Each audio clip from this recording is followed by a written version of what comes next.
Welcome to Villain for All Seasons, episode 8. I'm Dan. I'm Ben. We, as always, have a great show coming up for you today. We speak with Shakira Polite, who is co-founder of Black Bravado. So stay tuned for that conversation. It's a different one for us. It's a positive conversation. It's positive. Yeah. It's nice to, despite our record so far as really just being angry and looking at bad people, we thought it'd be nice to change it up and talk to someone we like about things we support and try to spread a little positivity. Yeah, because we don't do that much. Yeah. Don't think that it's a surface level conversation either. It goes deep. No. Yeah. So have your tissues nearby and definitely stay tuned. But Ben, we should tell them the exciting news. We got press passes to CPAC. So it was virtual this year, like everything else, but we have some reviews from CPAC. Yeah, we know, or at least we hope, that you didn't tune in, because if you did, you wasted your time. Dan and I have nothing better to do, so we wasted our time for you. Yes. So we can kind of distill CPAC down to something more manageable. And you listen to us talk about it, so you don't have to worry about it again. Yeah, we do the dirty work for you. Also, there was really no credentials. It's all on YouTube, except for Trump. Did you notice that? What? Trump's speech is not on YouTube. I couldn't watch it there. Oh yeah, well I started it because it's long, and then I went away for like a day, and when I tried to go back to it, they said it had been removed. Yeah. In terms of content or something. Like, I don't know if they're weird. America uncanceled got canceled. Oh, which reminds me of I didn't know this, but it adds such a level of ridiculousness to CPAC. The tagline. Yeah. America uncanceled. 1 L, by the way. I think I prefer the 2 L's, I think. Yeah. I didn't clock that. I can't remember who it was, but they actually did have to cancel somebody. Like, I think they do every CPAC because they always, who was it? But there's always, I feel like this happened in like 2016. I think it happens like every year where they have someone on the dais, and then it turns out they've just said some of the most like atrociously anti-Semitic rhetoric ever, so they have to take them off. It's like the CPAC tradition. I'm glad you brought that up because I just read about that. So they had to cancel Richard Spencer. I mean, you should have seen that coming a mile away. And I didn't realize this was the catalyst moment, but Milo Yiannopoulos was canceled right before he was about to speak. And that's when the videos of him discussing kind of older male, younger men having sex in the gay community. Oh, that old chestnut. He won't let that go. I mean, I feel like he's been canceled for that one like 6 times. Yeah. I think real sticking I kind of point feel for like him. they did him wrong on this one. Yeah, I mean, I don't want to get into it now, but Stand with Milo. No, hell no. I mean, I'm glad that he's gone. I was actually curious about Milo's career recently. He's been writing books because it's like you do not hear about him. Yeah. Alex Jones is gone. Though Alex Jones had a strange moment. But we'll stay on CPAC. We'll talk about Alex Jones later. But Milo's been writing books, but you really don't hear about him. He's truly been canceled by culture. Yeah. Which I don't know. We've gotten into this before. Like, there are definitely things to worry about with cancel culture, but I also don't miss Milo Yiannopoulos. So yeah, he was very obnoxious. I was just gonna say, I think when it comes down to it, I think it's monetization, right? Mm-hmm. Like, that's the biggest thing and even one of his books, his most recent book is I Am Now Poor, and like how to aren't we all? Yeah. We're poor without Milo. It's just a budgeting guide. Yeah, I think it is. But anyway, CPAC, I guess we should start with Don Jr., the warm-up act. Yes, Don Jr. First of all, he looks terrible. Yeah. He's got like a blowfish neck, and like, he's trying to do that thing that men without chins do, where they get a beard to try and like fake some definition in their jawline, and it's just like a flat like belly of a fish. So he looks awful for that one. What? We're body shaming. Yeah. There's gonna be a lot of body shaming today. Not really, but for Don Jr., I think it's warranted. Also, definitely, I think he's coked up. Yeah. He was riding high and trying to. I mean, The main thing of it is like, oh, it is very much the tale of a boy who's never got a hug from his father. Like he is trying his little heart out to be cool, to be funny. I mean, like we mentioned briefly on one of the last episodes, Ted Cruz at CPAC working on his Tight Five. And Don Jr. was really, I mean, everybody that I watched from CPAC was doing this to some extent, you know, like we tried to talk about how everybody's trying to get like the humor quality that Trump has, and they're all bad at it. And terrible. Yeah. yeah, and Don Jr. was really trying the hardest. He clearly had worked a lot on his speech. Like he hired some joke writers and stuff, and it was just nothing was landing. Yeah, and really nothing. And then, like, it's not that people don't like him. Yeah, I think, right? I mean, I think he's still, if you judge by his father's reception. I don't know. I think it's not that they like don't like him or do. I just don't think anybody at CPAC cares about anybody but Trump, which I guess we'll see when we talk about some of the other speeches. It's TPAC. Yeah, it is. I think that was one of Don Jr. Yeah, Don Jr. even said that.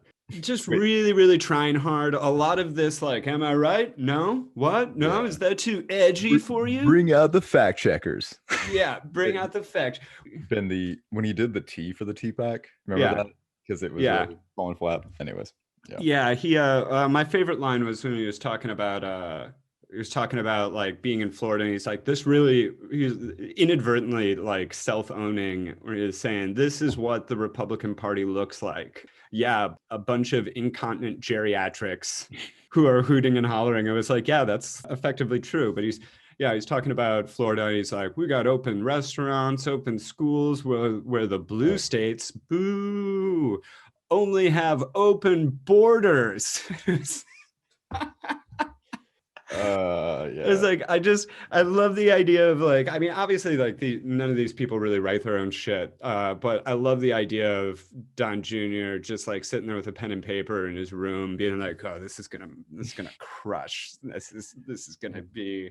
Speaking of bringing back old host, we need Grant Julian for this. Dr. Grant Julian for this conversation. Yeah, can we get a breakdown like really of the comedic stylings? Oh yeah, I was just gonna go over some of the other jokes. I wanted to know what your favorites were. I really liked trying to bring up the Dick Cheney shooting people in the face one. Yeah, making about like, this isn't a quail hunt or whatever. So yeah, Dick Cheney shooting people in the face, where he was really going after Liz Cheney. And then one that I actually did like was he called Chris Cuomo Fredo. Yeah. I have one that made me laugh. Brian Stelter, Mr. Potato Head. Yeah, I think that was the thing of like, I know that no one's ever accused Don Jr. of this, but it was a little highbrow, I think, for the audience. All of it was a little too, it was somehow too nuanced for the CPAC crowd, and it just like wasn't landing on anything. Because I think it really is TPAC. I don't think anybody like there gave a shit about what anybody was saying. I heard someone talking about it the other day actually said that, funnily enough, Trump had the most policy in his speech of any of the speakers. And like, really like everything I watched was really divorced of any content. Well, I think that's something to talk about, what CPAC actually stands for. And we're going to talk about Kristi Noem and Josh Hawley, as well as Trump's speech. But I do think it's worth setting up, at least, what was your impression of the purpose of CPAC? I think that's important about this, and I don't know a lot about the history of CPAC, but since the Trump years, like even before this, CPAC's like a very specific crowd. Sure. Right. It's not like conservatives in general. It's more of like weird ultra libertarians. Mm-hmm. You know, I think before Trump came in, that's like what it used to be more. It's more like the weird old school libertarians who would like want to pay for stuff in precious metals and and that sort of thing. And then it's sort of morphed from that ultra libertarian like living out in a cabin in the woods kind of people into people that are they just want Trumpism. Like that's just their like really the only the only thing that anybody was talking about was mostly denying the election results and owning libs. And it was mostly owning libs. Yeah. Uh, Yeah, I agree. I think that there was this weird. You keep talking about like the top five and basically how it was stand-up comedy, and you get this comedy club venue feel. The lights are low, of course, because it's a speech, obviously, but still, it's like everybody's trying to crack a joke. And like you said, they are trying to adopt this like Trump framework, but there really is this like, even though they are just saying platitudes to appeal to these people, like it doesn't always land. It really is just like the warm-up session for an election season, in my opinion. Yeah, and I think that's part of it too is which we'll get into more with when we talk about Trump's speech, I suppose, but like this sort of pandering to the audience, I think that Trump really kind of perfected in his years as president and in leading up to the 2016 election, was like it really needs the mob mentality to feed off of. That's when Trump is at his most Trump, is when he's got thousands of people cheering and sort of, it's sort of like WrestleMania or something. But as this, it was like in a convention hall. It was like vaguely socially distanced, but not really. Yeah. There was like, you'd see a few odd people with masks and stuff, but it was like, it was not a packed room. No. And so that's sort of what was funny about it. It was like it was kind of like, CPAC is filmed before a live studio audience. It sort of had that vibe to it that there was, and Trump got it the most, where there would be the boos or the hooting or hollering and like, USA, USA and all that shit. Yeah. But it's, and that's when it worked for Trump, but for anybody else, you really heard the crickets because of that. Because I think this kind of stuff doesn't really work without mob mentality, without a huge crowd. Yeah, I guess that we should start to talk about Kristi Noem. Kristi Noem is the governor of South Dakota. I was kind of just like jumping around to different CPAC stuff, but I thought I'd focus in on her just because there's been some talks that she would be the possible favorite to run for the Republican ticket in 2024. So I thought she would be someone to look into. But yeah, governor of South Dakota really made a name for herself by being the only state that just refused to close anything last year. She was boring, first of all. She was like, she sort of has, I guess she's a favorite because she sort of has the Sarah Palin sort of thing, like grew up on a farm. But yeah, so her speech was relatively boring. I thought it was also like, funnily enough, a little too intellectual, even though it barely had any real content. But I remember there was one part of it where she actually did say, like, if we're going to beat the Democrats, we've got to be smarter than them. And it was like, ooh, lady, you were barking up the wrong tree. Like, it was like nobody applauded to that, because that's like absolutely antithetical to the whole CPAC thing. But it was like all the usual suspects for her, talking about the DC media and how they suck, talking about unemployment, COVID didn't crush the economy, government crushed the economy. She talks about Dr. Fauci, and it's like, Dr. Fauci, and then boo. It was like, but Dr. Fauci is wrong. Yay! Took shots at Cuomo, rightfully so. Don Jr. did as well. I think that's one that's like kind of fair.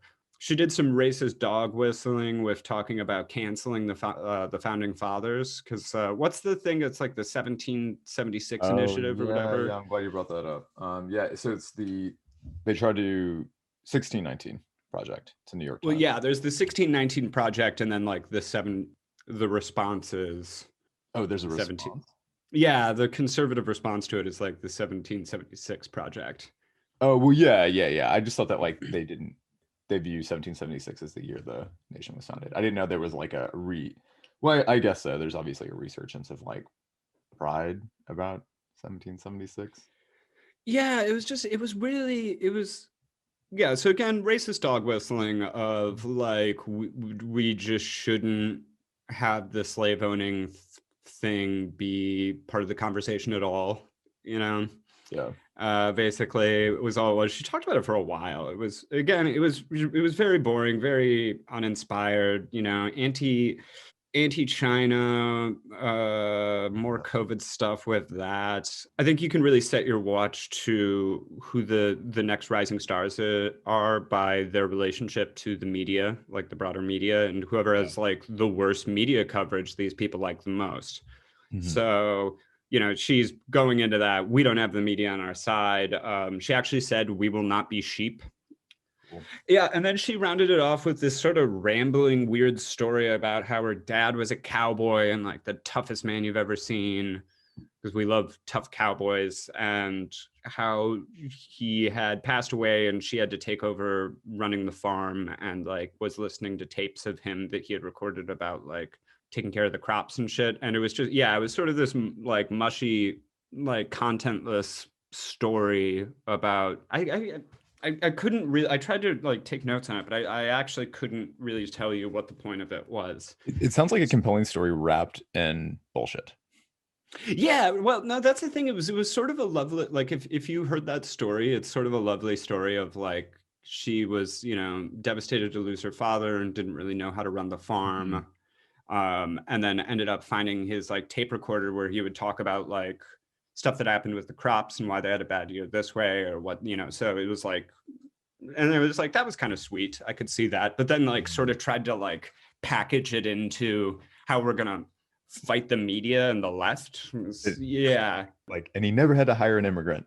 Yeah, it was something just absurd, you know, added in. Yeah, but she was very, so yeah, I kind of wanted us to look at these different players to see like maybe make a prediction of who could be the next top dog.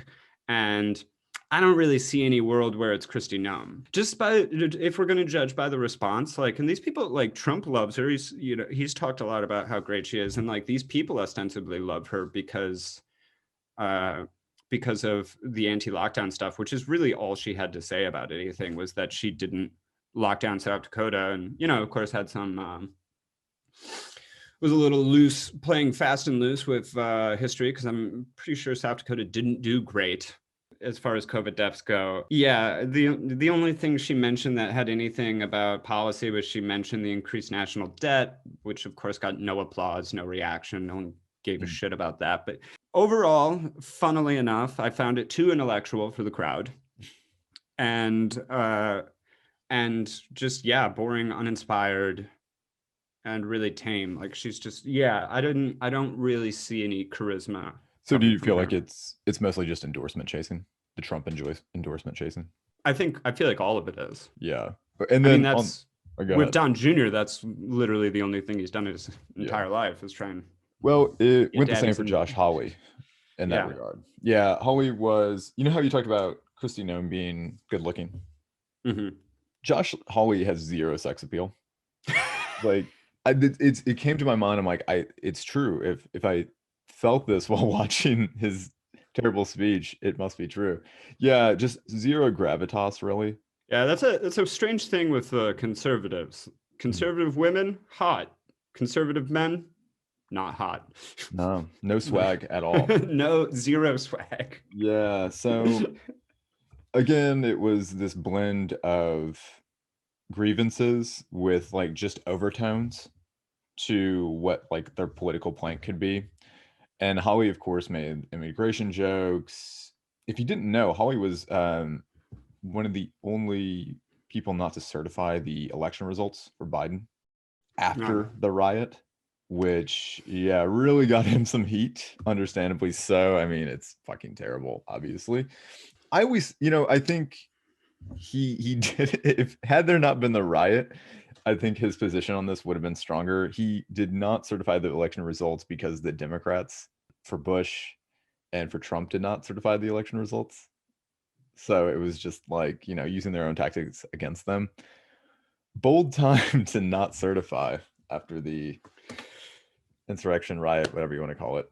Anyways, yeah, his speech was, I guess the biggest thing I took away from it was his one rallying cry, the only thing that was visible in the speech, which was to rail against big tech. Yeah. And basically, from the Republican standpoint of being canceled, he talked about himself being canceled after not certifying the riots. He had a book that was supposed to be published, and I think by Macmillan, and now it's going to be published by Macmillan subsidiary. Okay. Yeah.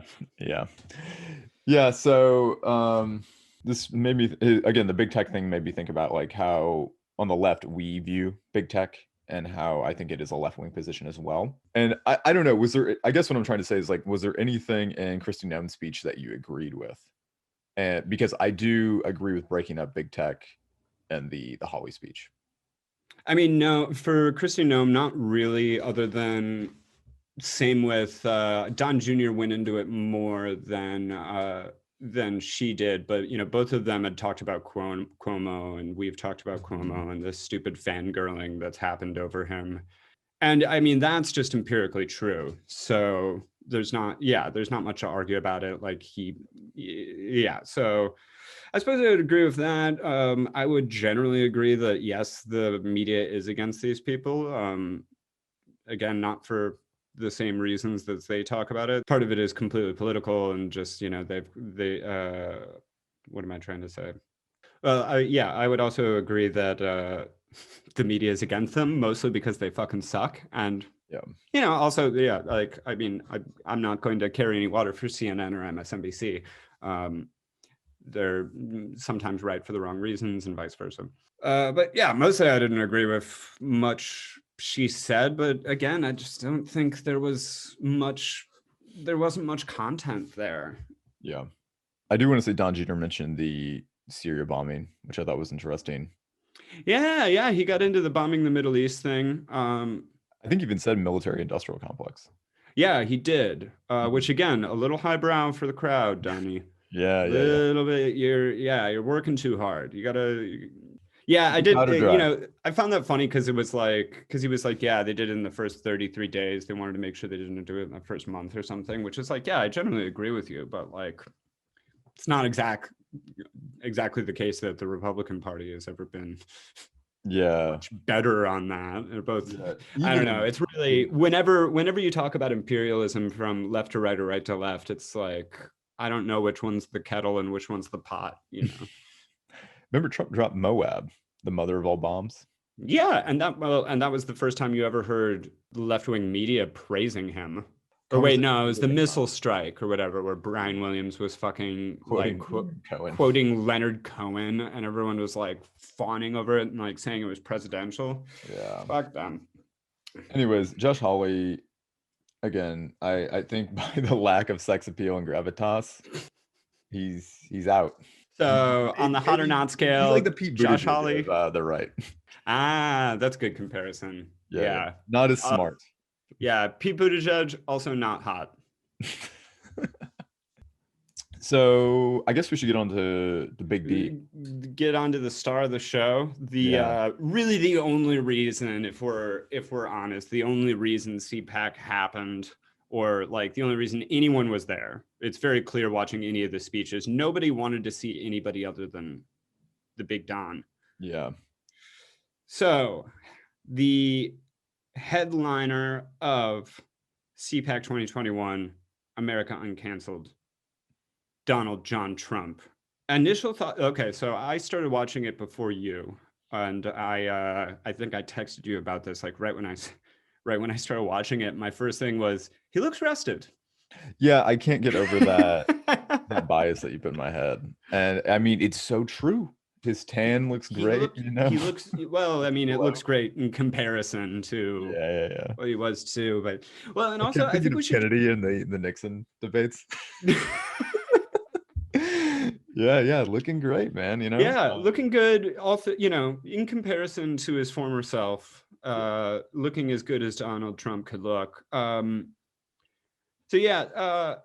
So obviously some time away. I think I just mentioned first, it was a little surreal to watch, just because he's been such a big part of our lives. We've been hearing from him for so long, and then it was just nothing. Gets canceled off, or gets kicked off Twitter, social media and stuff. And we just he was just there, and then he was just gone. Yeah. in a Kaiser Soze like fashion. Yeah, And it did feel like you're watching something from the past rather than the present. yeah, yeah, and I think that's we can break it down, but different points like in a moment. But I get the because it really was Trump playing the greatest hits, right? He Yeah. did some shots at the new administration and stuff, but it really was him going over the greatest hits. And but it was like a more subdued Trump, which I think this harkens back to not having the giant crowd to feed off of, Yeah. having been away and stuff. He was a little more, I don't want to say measured, but kind of that. It was like a calm, It's more it was a scripted, right? calmer, yeah, more scripted, calmer. And I wrote down, I felt like it was like watching Motley Crue at like the Iowa State Fair. Yeah. Yeah, definitely. They were Not on tight. coke Yeah. anymore. It's tight 90 minutes. So yeah, some favorite moments. What did you have for that? The one that sticks out is that he said Democrats don't believe in science in regards to COVID. Oh yeah, I forgot about that. Yeah, he's trying to reclaim that. Yeah, it was But yeah. I should say the context was he talked about Fauci and not wearing mask. And one of the big things that Trump tried to get Fauci and I guess Democrats as well, or at least defend his position, was that Fauci originally told people not to wear masks. I don't know if you remember those days, but there was Yeah, a I do. Yeah. suggestion like you're taking it away from healthcare workers. And then Trump's like, he's like, wear a double mask. It's like it's an One evolving mask, two masks. How situation. many masks is it Yeah, supposed to be, folks? it was really Oh, intellectually oh, bankrupt with that. Like I oh just yeah. I mean, the whole speech was, don't get us wrong, very dumb. it Very it dumb. is borderline offensive in the sense of like you went down this route already and you have no new ideas to share. That was the funny thing of, and I guess like CPAC sort of, maybe we can get into this, but CPAC sort of, in a way, reminds me of what the Democrats have been doing for the last 4 years, in that, like, they lost, things did not go well, lost the House, lost the Senate, and they clearly do not have any interest in learning from it or changing their game plan Mhm. in any sense of the word. And, like, which we'd expect from Trump, but yeah, let's see what okay, I had a few favorite moments that I wanted to get into. One thing so this is for content and for Trumpist speech patterns, because I think one thing that I've always enjoyed about Trump talking is that he clearly finds words that he just really enjoys chewing on. Mhm. He'll just like, and he brought up, so he gets onto issues in women's sports, particularly men transitioning to become women, and then taking over women's sports. So yeah, very, very much mouthed, convoluted point, but that was something. And he gets into, if I were a coach, and I could have a man or I could have a woman. I'm sorry, ladies, I'm gonna go for the woman. Or I'm gonna go for the man. Why wouldn't I? He can bench 700 pounds. Like, so he's just chewing on coach for a bit. But I thought that was funny and I just think this is a funny, broader, this is, again, we're gonna go into Joe Rogan space a bit, because it seems to me that whenever you hear people that are kind of anti-transgender policies or anything like that, this is their main linchpin to talk about, Mhm. is like the very small, and there, to be fair, there's an argument to be had about that. Like, if you go through puberty as a man and then you're like going into women's sports, that's like, I think there is an argument to be had about that. So don't cancel me. But like, it's funny that like they act like every person who transitions into being a woman is like immediately becoming like a power lifter or a prize fighter. Like, it's just Yeah. every single person that transitions just immediately wants to go and become a female professional Yeah, athlete. as if you're going to encounter this on your everyday, all day. Yeah. Yeah, yeah. Quite the focus. Yeah, it's like, and like I like Joe Rogan, most of the time, but that is something like he cannot. First of all, Joe Rogan can, funnily enough, like not get through a conversation without bringing this up. Really has some issues with it. It's like, yeah, it's like they're becoming like high school wrestlers or like whatever it is. And it's like, how many of them? Like, Yeah. is this really like an endemic problem? So I thought that was funny. That was one that I wasn't expecting. But it really, yeah, it speaks to like what the CPAC people wanted to hear, of just like sort of, oh, by the way, fuck transgender people, I didn't realize this in regards to like thinking like that and what they want to hear, that they actually invited Trump in 2011 to come speak, which I forgot that he had any appeal as a politician then. But I guess, his Twitter was always a poll, like a gravitational pull, and then he would share his really strange thoughts about the Obama administration. Yeah, I mean, if memory serves, that's really what started to catapult him, right? Was like the birther stuff. Yeah, I feel like he was one of the loudest voices about that. Maybe that's where, CPAC at the time maybe saw which way the winds were blowing. I guess so. Yeah. Let's see. Oh, I had another favorite moment. Speaking of wrestlers, so I was talking to Jim Jordan, and he's like, hate to follow Jim. Hey, Jim. He's in the audience. This was like classic Trump. This is like the kind of Trump I love. He's like, hey, Jim, great athlete, wrestler, loves to win. He's just like talking about what a macho man Jim Jordan is. And he's like talking about his electoral record, and he's like, I got a great electoral record, almost greater than Jim's wrestling record. It's just, he kind of is like, I can't remember who said this, but he kind of does have this, not in like a gay way, but in like the way like a grandma is for big strong men, of like, just like, look how handsome you are, you're such a handsome young man. It's just like when you talk about muscles. Yeah.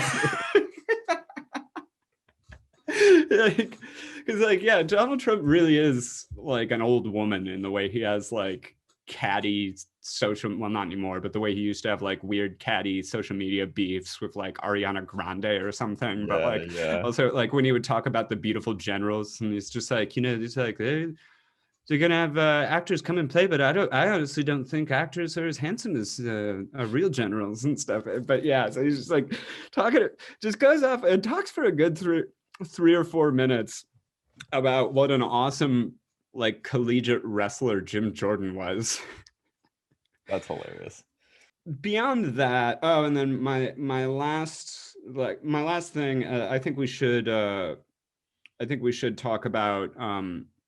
There were a few things that I think were consequential in his speech. Okay. And I thought we could discuss that. But my last one, which I think this was kind of consequential, but his hit list. Okay, yeah. That he read off, or like, and it was, and my favorite part of it was he just read off names, but Ben Sass got Little Ben Sass, so Ben Sass got the extra Little Ben Sass. Yeah. So I thought that was, doing the hit list. He listed off like fucking 20 names or something of anybody who didn't support him on Stop the Steal. Yeah. Though he did leave out Mitch McConnell, which was interesting. Yeah, and he's recently come out in support of Mike Pence. So I think he understands that he still has to play power dynamics with these people, or at least that he wants to. Yeah. Yeah, and I think that's what I wanted to get into. Because a lot was said and almost none of it meant anything, right? Like it really was a greatest hits, but there were a few things. I think the main one for me early on was him saying that there's no way he's going to start a third party. Yeah, I thought that was interesting too. I mean, he even called it fake news, brought that up as if like there was this. I just don't understand. Like, obviously, someone leaked that, and I can think of no one else leaking the idea of him starting a new party aside from Trump, because he had made some very impactful moves to do so. Like, there was that Twitter account called like America First or something. Yeah, that clearly had some coordination with Trump, or at least people around him. But yeah, no, I mean, he flat out denied that there'll be another start to the Republican Party, which I'm sure broke many people's hearts, you know? Yeah. But I think it was important and it was true. Like, because he's saying, why would we start a third party? We have the Republican Party. And by we, Yeah. he means the royal we. He has the Republican Party, which is true. I think Yeah. he's still, a lot of people have been saying this. This isn't an original thought, but I do think it's true, is that he really is in a position of a kingmaker right now. Sure. Mm-hmm. And that's why I like, yeah, like, why would he start a third party? Because he already sitting exactly where he wants to sit. Again, I think what was most consequential to me was that he had no new ideas. Yeah. Everything was just grievances from the 2020 election, understandably so, but offered nothing to chew on aside from that. Nothing to like look forward to, really. Yeah. Which I guess with the looking forward to would be the thing that everybody's worried about would be, what did he say, where he's like, Republican candidate in 2024? I wonder who that will be. Who will that be? Mm-hmm. Flirting with the idea, is he going to run again? He also said that I may beat them for a third time. Yeah, this is a thing that my gut tells me, and again, my gut's always wrong with Trump-related stuff, so I don't know, but my gut tells me no. I feel like he's not going to, because he is in this place where he can really drive policy, he can really drive who the next stars are. Mm-hmm. Everybody at this place is trying to get his stamp of approval, because his stamp of approval really does mean a lot to the voting base. And, starting a new third party, starting a media venture is hard work. And if there's one thing we know about Trump, he doesn't like to do work. Right. And I feel like he's sitting right, aside from not being able to be on Twitter, I feel like he has everything he could want right now. Like, yeah, I think we talked about this before. He's definitely more powerful in opposition rather than power. Yeah. Yeah. And he's fucking lazy. He doesn't want to do shit. Like, he didn't like being president. Clearly. He likes speaking at rallies. And he can do that forever now. And he'll have like these people coming to like, kiss the ring to try and get his approval, which seems to me to be all he really wants. So I don't really see him. I don't really see him running again. Again, I think this is related to my takeaway about there being no new policy to share, no new ideas, nothing to appeal aside from grievances from the past, which is, in my opinion, been thoroughly discredited. I mean, they lost the election because they didn't have anything to run on. I mean, if you look at if you look at candidate Trump in 2016 versus candidate Trump in 2020, in 2016, he's talking about, workers being offshored to China. I don't know. I guess I'm trying to think of more, but there was more, or like opposition to war. So he had these like bipartisan ideas that like understandably took like Obama voters who voted for Obama twice in 2008 and 2012. But then in 2020, it's like you said, I think there was the Joker effect. Like he just became this like character who wanted to be anti-establishment after 4 years of doing everything for the establishment. Yeah. Well, and I guess that like the answer to the question, like, what are they going to run on in 2024 or 2022 is just probably how much the Democrats are sucking. And it's, it's shaping up so far to, they're sucking pretty bad. And well, and that's the thing too of, this is why this is like, this really was a celebration of Trumpism. And the question being, okay, who's going to take up the mantle for him? And, that's why we have like Kristi Noem or Josh Hawley or Don Jr., that's the funniest one, I think. We were saying in the pre-show of like who would get his endorsement. And that's really the question. And like, I think the funny thing about Don Jr. specifically is I don't think he would get his dad's endorsement. I feel like he wouldn't get behind Don Jr. The thing that these people seem to have is that they're oppositional and reactionary candidates. Yeah. And that's about it. But none of them have the charisma and the swag that Trump has. So yeah, this like Trumpism is it seems like it's here to stay in a lot of ways, but Trumpism also doesn't really work about Trump because no one else Yeah. can really do it. I mean, yeah, they wanted to basically take the Biden playbook here. I mean, there was no enthusiasm about Biden. He was really just running as an oppositional candidate, but he was teed up pretty well. Just general mismanagement within the Trump administration, the George Floyd reaction. As terrible as Biden has been so far, I don't know. I guess time will tell with that if they have a platter to choose from, which I'm sure they will. Yeah, I don't know. I think that's mostly my thoughts on CPAC. I think generally CPAC sucks. Yeah, it's very boring.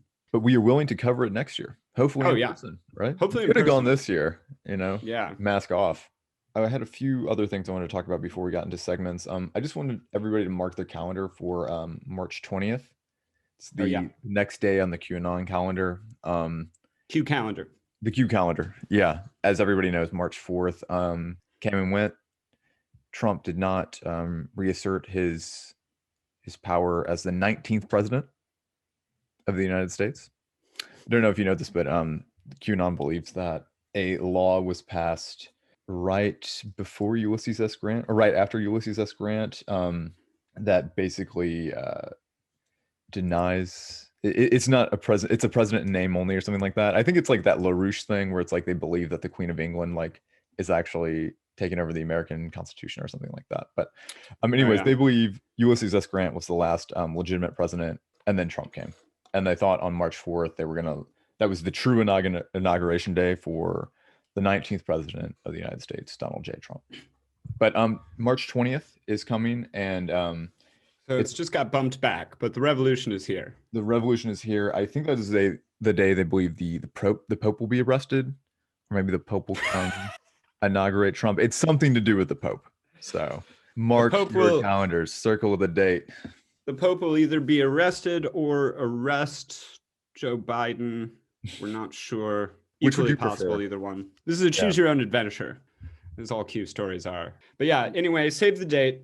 Yeah, save the date. Sarkozy. Did you have something on Sarkozy? Yeah, Sarkozy is looking at jail time for corruption. I assume it is, I don't know, bread related. What do you think? Something with wine, cheese. Something with wine. Yeah, we didn't do any research on this. We don't give a fuck about France, to be honest. Or well, like we love France, but French politics they're boring. Yeah. We did zero work for this. Yeah, so we don't care. We don't care about Sarkozy. We don't care about Macron. Again, I guess it's something to do with cured meats, perhaps a pate. He ate too much pate or not enough. He's facing jail time. He did a pairing a Loire Valley with chicken. Criminal. I don't know. Who's to say? Who is to say? So anyway, we've been reaching out to France. We want to see if we can get it on the show to discuss more, but so we don't really understand. So we have our interview next week is this first post jail interview. So yeah, stay tuned. What else? Oh, we should mention Neera Tanden just in passing. Oh yeah. So hopefully we don't have to really talk about her anymore. I didn't really prepare anything for this, but I thought we should mention Neera Tanden dropped out. Good riddance to bad rubbish. Yeah. So that's just I don't really have anything to say about it other than it made me feel good. Yeah. And she'll be in the administration and something else anyway, so it doesn't really matter. She'll be some sort of like advisor to the president or some other bullshit. The soft landing. Gone but not forgotten. Yeah. We have a Cuomo update. News came out that Cuomo had aides revise the nursing home death numbers during the height of the pandemic to make them seem smaller, of course, than they actually were. So, man, really up to. Oh, actually, that is something that Don Jr. mentioned. He talked about the Cuomo scandal. He went hard on it, and he was again. This was Downey Jr. being a little too highbrow because he was actually stating real facts of. talking about Chris Cuomo and Andrew Cuomo like yucking it up on CNN every fucking night, and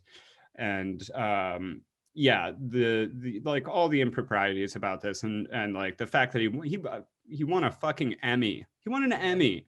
By the way, how many Emmys are there that Andrew Cuomo can get one? Yeah, hate that big time. Yeah, Como sucks. But I guess one of the last things we should mention before we get into sections is Kristen Cinema. Yes. Ugh. This was something that it wasn't surprising the content of it, but this was something that did actually make me viscerally angry. So for those of you who didn't see, of course, Kristen Sinema voted down the $15 minimum wage. But for those of you who didn't see, there's video of her on the House floor walking up to give her up-down vote, and gave so first of all, if you see, like, the shorter version of the video was what was going around, but there's a longer version where she walks past Mitch McConnell, gives him a pat on the back, gives her a little thumbs up, thumbs down, and she gives a thumbs down and like a sassy curtsy and then strolls off. Again, it's like the content of it is fucking terrible, right?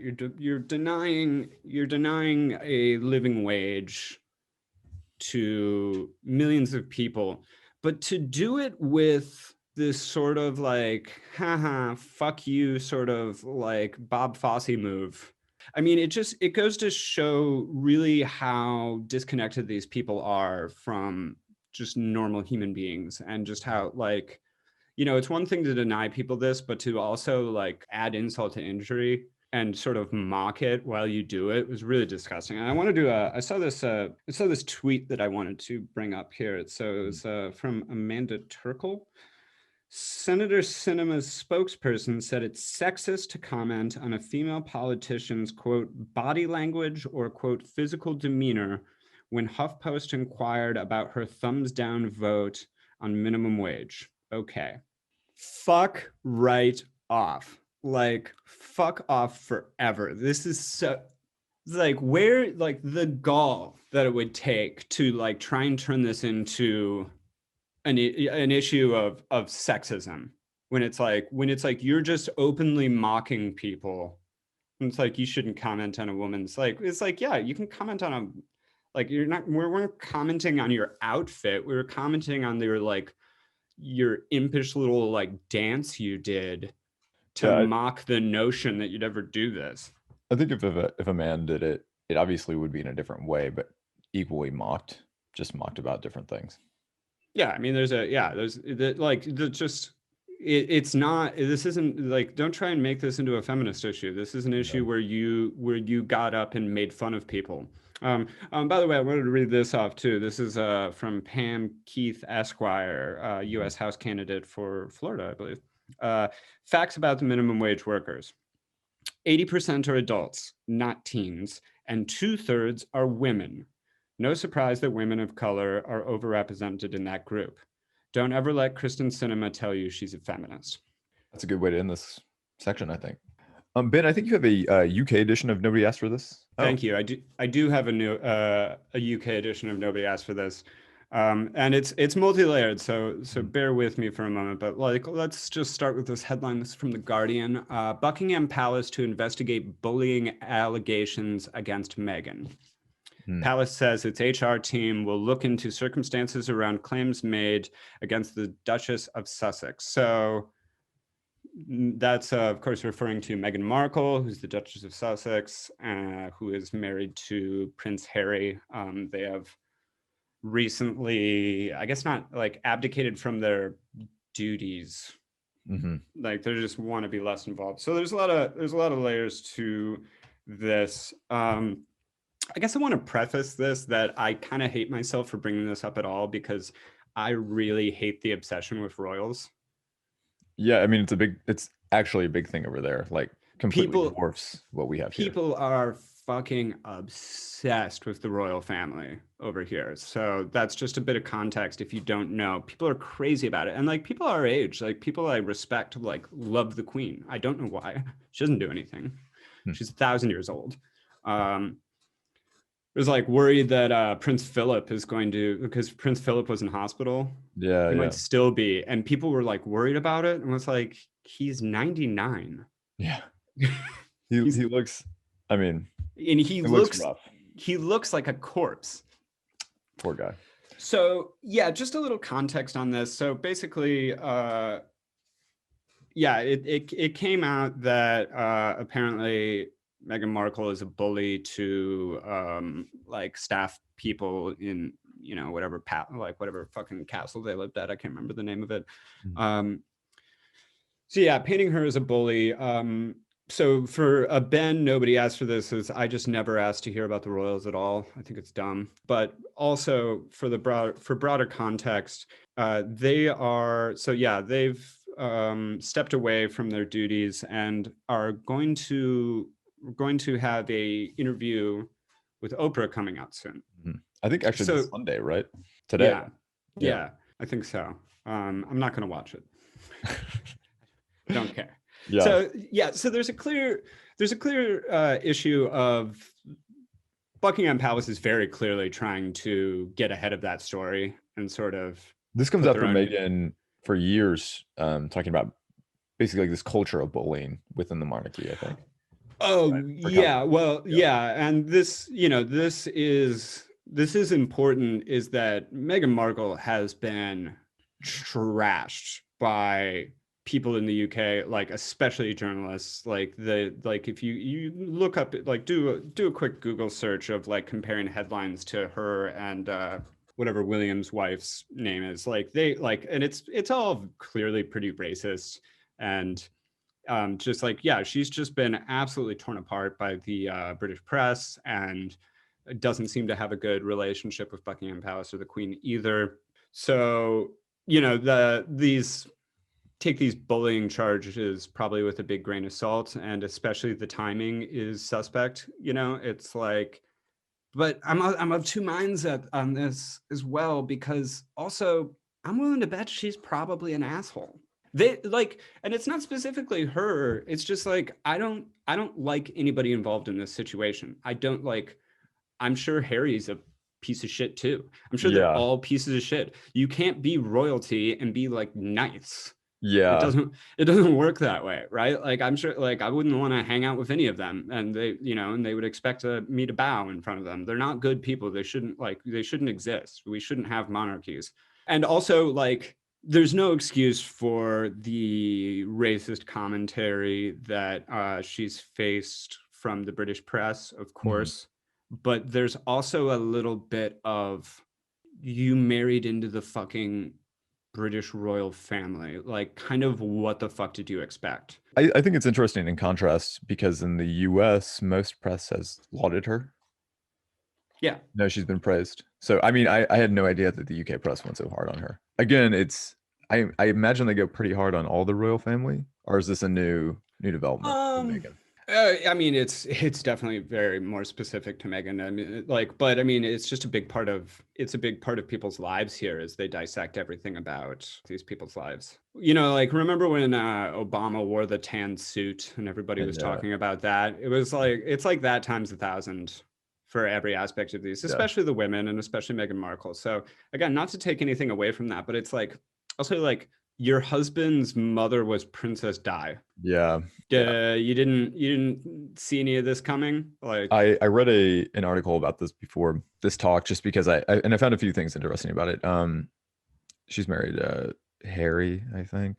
Yeah, Harry. Anyways, and Harry had a point of one of the reasons they talked about walking away is that he didn't want to have another Princess Di situation, which it does seem like Princess Di was killed by the British Crown press. Yeah. And I mean, like, fueled by the press, right? I mean, I feel like it was like a hand in glove situation. And there was just, though, kind of on your point about Meghan, who I have no real opinion about this, but I thought this was interesting. This is quoting from the report that came out about Meghan's bullying tactics. So staff members were also dismayed, the newspaper said, when Meghan wore a pair of earrings to a formal dinner in Fiji that had been given to her as a wedding gift by Crown Prince Mohammed bin Salman of Saudi Arabia, 3 weeks after the killing of dissident Saudi journalist Jamal Khashoggi. Yep. All right. Again, it's like, Yeah, like I'm just saying, none of these are nice people. I'm glad I don't have to defend either of them. Yeah, I don't like any of them. Again, the racist commentary on her is inexcusable, but also, why I originally pulled this out, that I kind of like I know it wouldn't be like this, but I like the idea of her bullying just being like her like knocking lunch trays out of staff's hands, or like, picking on their outfits, or like, like shooting spitballs at them, like real sophomoric stuff. Yeah. That's what I'm passing me notes, or like drawing pictures of them. I wish somebody would have got some cell phone footage. Been great. Yeah. Yeah. Yeah. Her just like got her with like a butler in a headlock. I hope it's that. I have some nobody asked for this, but I think they pale in comparison to the UK edition. So I think we should just talk about Keith Olbermann's Mean Girl comment. Oh yes. Yeah. I think I'm feeling that Keith might just become a segment on his own every week. Yeah. He keeps up with this gold. If you don't remember, Keith Olbermann talked about the stain of Russian heritage in our last Twitter update, which is just, I don't know. Again, why feel that Russian heritage is a stain? Like they've many great writers, scientists. So yeah, he just totally slandered the entire Russian people throughout history, and also called out Vladimir Putin to like a rap battle, basically. Yeah. Fuck you, Vladimir Putin. He's included. So anyways, this week, Keith had an update. It says, why are we wasting vaccinations on Texas if Texas has decided to join the side of the virus? This is in response to the governor of Texas, Greg Abbott, lifting basically all COVID restrictions. Texas is completely open, he says. There's also no more mask mandate. Just to let you know, Keith Olbermann really believes that everybody in Texas had a say in that decision and does not deserve vaccinations because of it. Yeah, and like, I don't know, let's cover our asses, I guess, just to reiterate that Texas opening up completely and getting rid of the mask mandate is a bad idea. Yeah. But normally, I would hope that someone who makes their money as a political commentator would be able to separate politicians from literally the rest of the population. Yeah. But then again, he can't with Russia either, of separating the entirety of Russian history from Vladimir Putin. So apparently that's something that's just like a little beyond Keith Olbermann's cognitive abilities. I sense a pattern. Yeah. Well, also, when you were just reading this, it reminded me of, we were talking about how with the Putin thing, he has this sort of like high school football rivalry thing going on. And it seems to be continuing that, because like they've sided with the virus. Their team virus now, Keith. I think this is really a hangover from the Trump era of really dividing the nation by red states and blue states. And, I'm willing to blame Trump completely for this rhetoric. It's sad to see that the so-called good people are willing to sink that low. Yeah. And it is, Keith Olbermann is a mean girl. And someone, please, could we get an aide or something to take away his glass of Chardonnay and his iPhone so he can stop mean tweeting at entire populations of people who, by the way, don't make the fucking rules. Yeah. Michael Moore said something equally stupid. This is a tweet. This is a tweet from Michael Moore. Texas, we hear you. You didn't want to be a part of our electrical grid, and now you removed your mask mandate and are allowing large crowds to gather. We hear you. COVID is a hoax, so you don't need our precious vaccine. We'll send it to people who are saving lives by wearing masks. Again, nobody asked for this. And I'm disappointed by that one.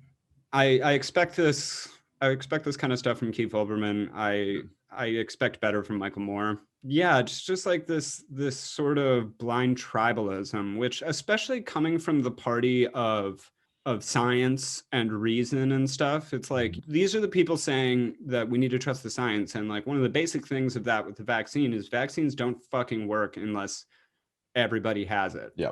Right. So you're shooting your own argument in the foot. And like, I mean, Michael Moore definitely knows that. Keith Olbermann, who's to say? But Michael knows that. So before you write these kind of things, like, could you ask yourself why you're doing it?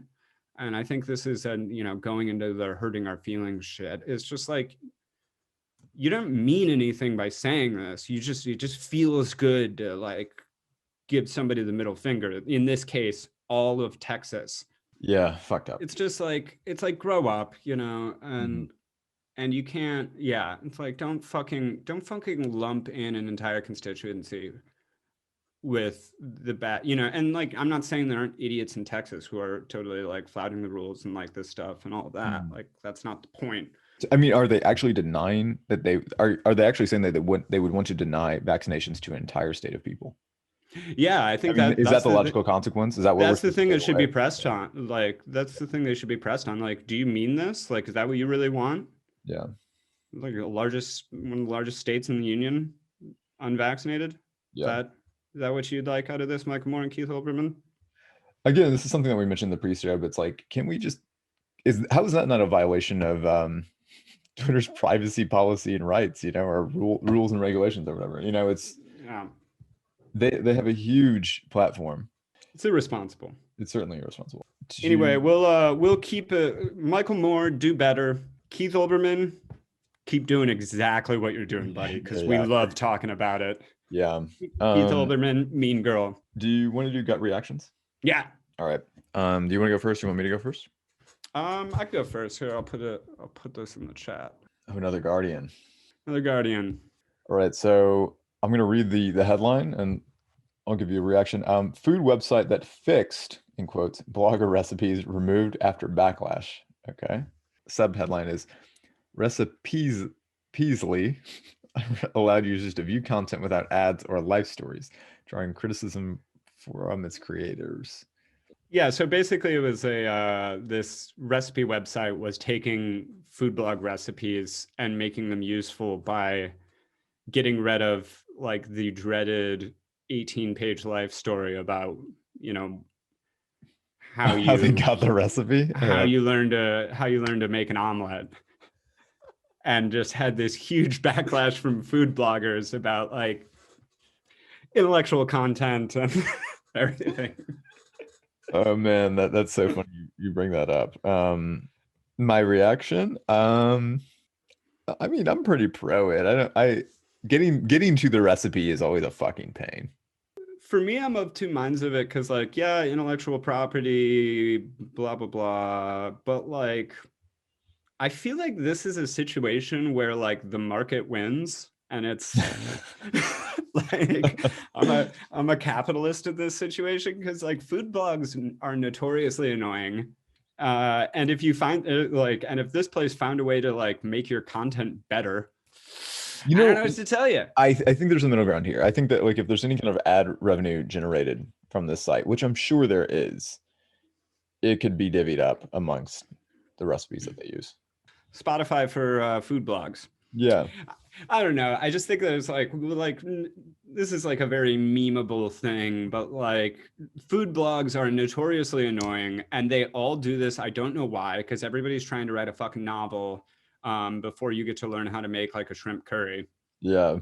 And it takes forever. It's really stupid. They have poor layouts. Like I'm someone who cooks at home a lot. Yeah. And also, just for point of fact, most of the shit you see on food blogs are not original recipes. Like it's not like if I buy like a book by Eric Repair and then I put all of his recipes just on my Instagram. Like that's a little different. Like that's like real shit. But it's like this stuff is like, like the perfect ham sandwich and shit. Like it's not like, I don't know. So I don't think the work of a lot of food bloggers, even though I'll use it if I want to make something specific, like I don't think their work is that pivotal.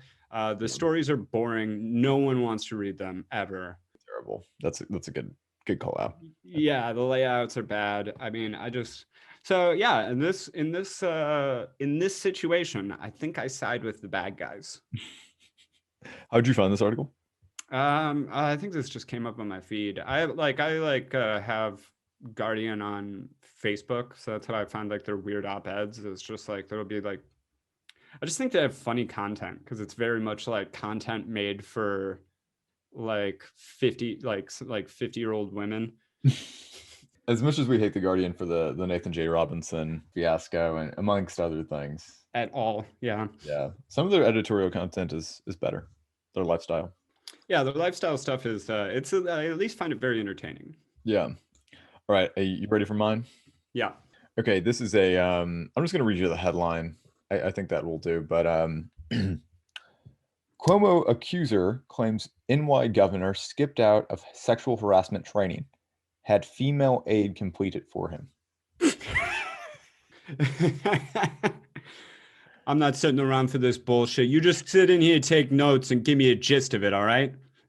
By the way, as a New York employee, I just finished mine since I started a new job, and About not time. mandatory. I mean, mandatory for everybody, not just me.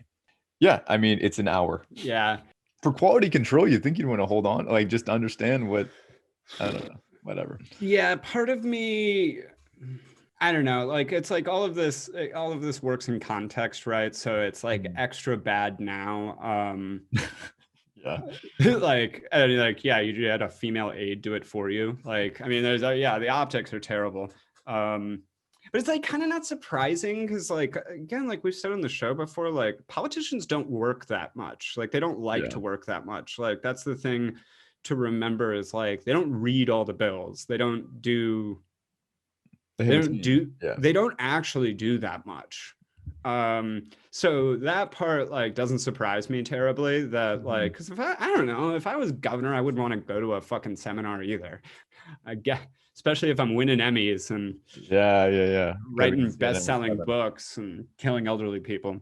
Yeah, so there's that part that like I don't think this is, while it's funny that it comes out right now and stuff, I don't think this is probably unique to Cuomo. I think and not just about like I'm sure he's and other politicians skip out on seminars and shit all the time that they're supposed to do or reading that they're supposed to do, right? Also, I mean, I know this isn't the most important thing, but would it have changed his behavior? Like, yeah, it's a systemic failure, really. Yeah, like he's gonna he's gonna get at, like it's gonna blow his mind. Like he gets out of the fucking the seminar. He's like, oh man, I never thought about it that way.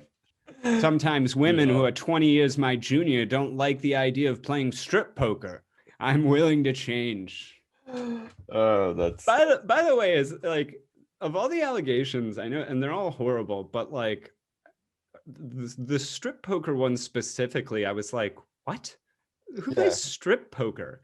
Like, only in Albany, I guess. Yeah, it's like something you do in like a frat house in like the 70s. Yeah, seriously, I've not heard people talk about strip poker for like 20 years at least. Yeah, I couldn't like it's not a terribly sexy image. Yeah, not hip. I know that's not the point, but yeah, so that's pretty funny. It doesn't look great for him, but nothing will right now. Yeah.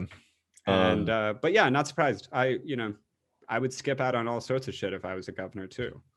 I think we have two for your hurting our feelings. I'll go first. Mm-hmm. The CPAC stage is a Celtic Nazi symbol.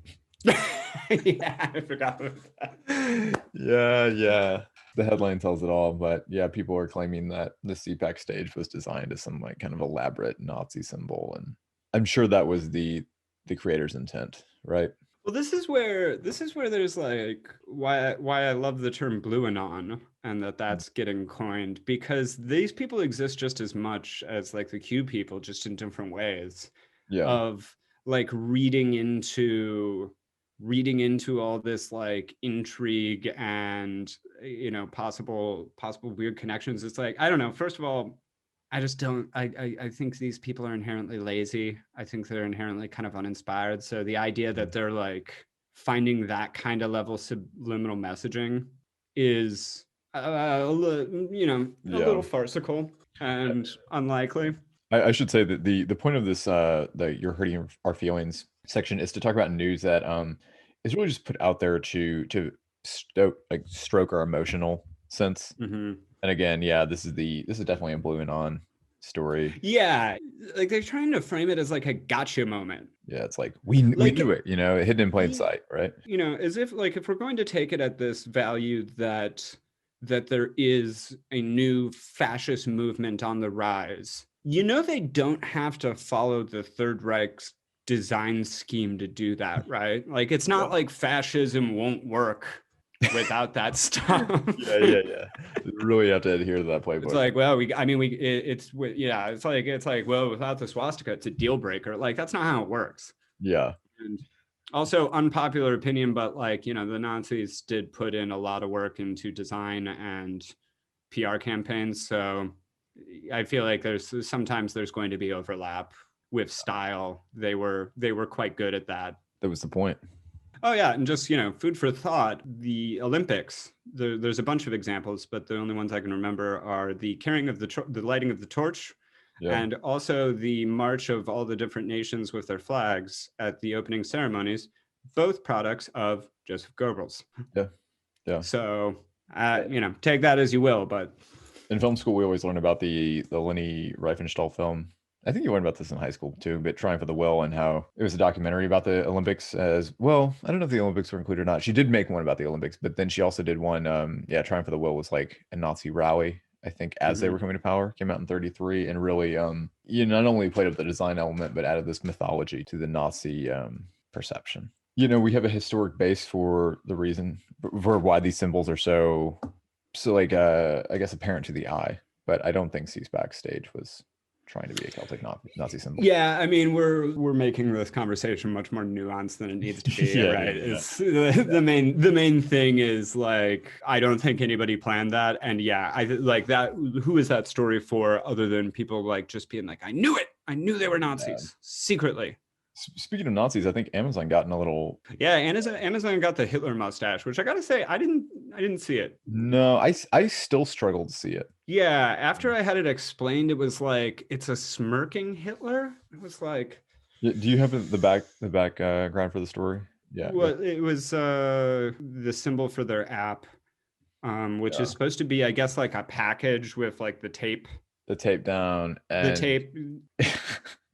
Yeah, so it's like it had like the ribbon with the little like serrations in it that kind of made it look like a Hitler mustache with a smirk. So what Amazon did is remove the serrations to make it the ribbon serrations, and now it has like kind of a more of a Tojo feel rather than a Hitler feel.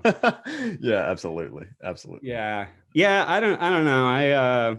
I mean, fuck, if I worked for Amazon and that came up, I mean, obviously you have to change it. Like, yeah, anything that's Hitler-esque, you got to get rid of, even if it's to a small amount of the population. So, I mean, fair play. That's PR 101. No Hitler illusions. I personally didn't really see it. I thought that was quite the stretch. Yeah, we should look up to the origin of that story, because that person needs help.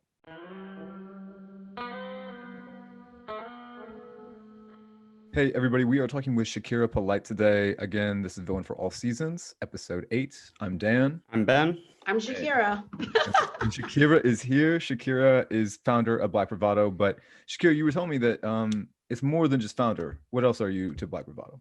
I'm everything. Mm-hmm. I'm the birth mother, right? Mm-hmm. This is my baby. Marketing, intern, content producer, copywriter. So many jobs, because that's what it takes. It's like, we have people come and help us out every now and then. Some things I outsource. It's a very like fine line when you're building, and you just have to make a decision of like, what's more valuable at this very moment? Is it my time or is it my money? And, depending on where things are, that's what wins. So I've been at all. And I think I will continue to be like all positions that you can think of, because, Black Bravado is my baby. It's a labor of love that I'm more focused on transitioning into a labor of love that also makes me money.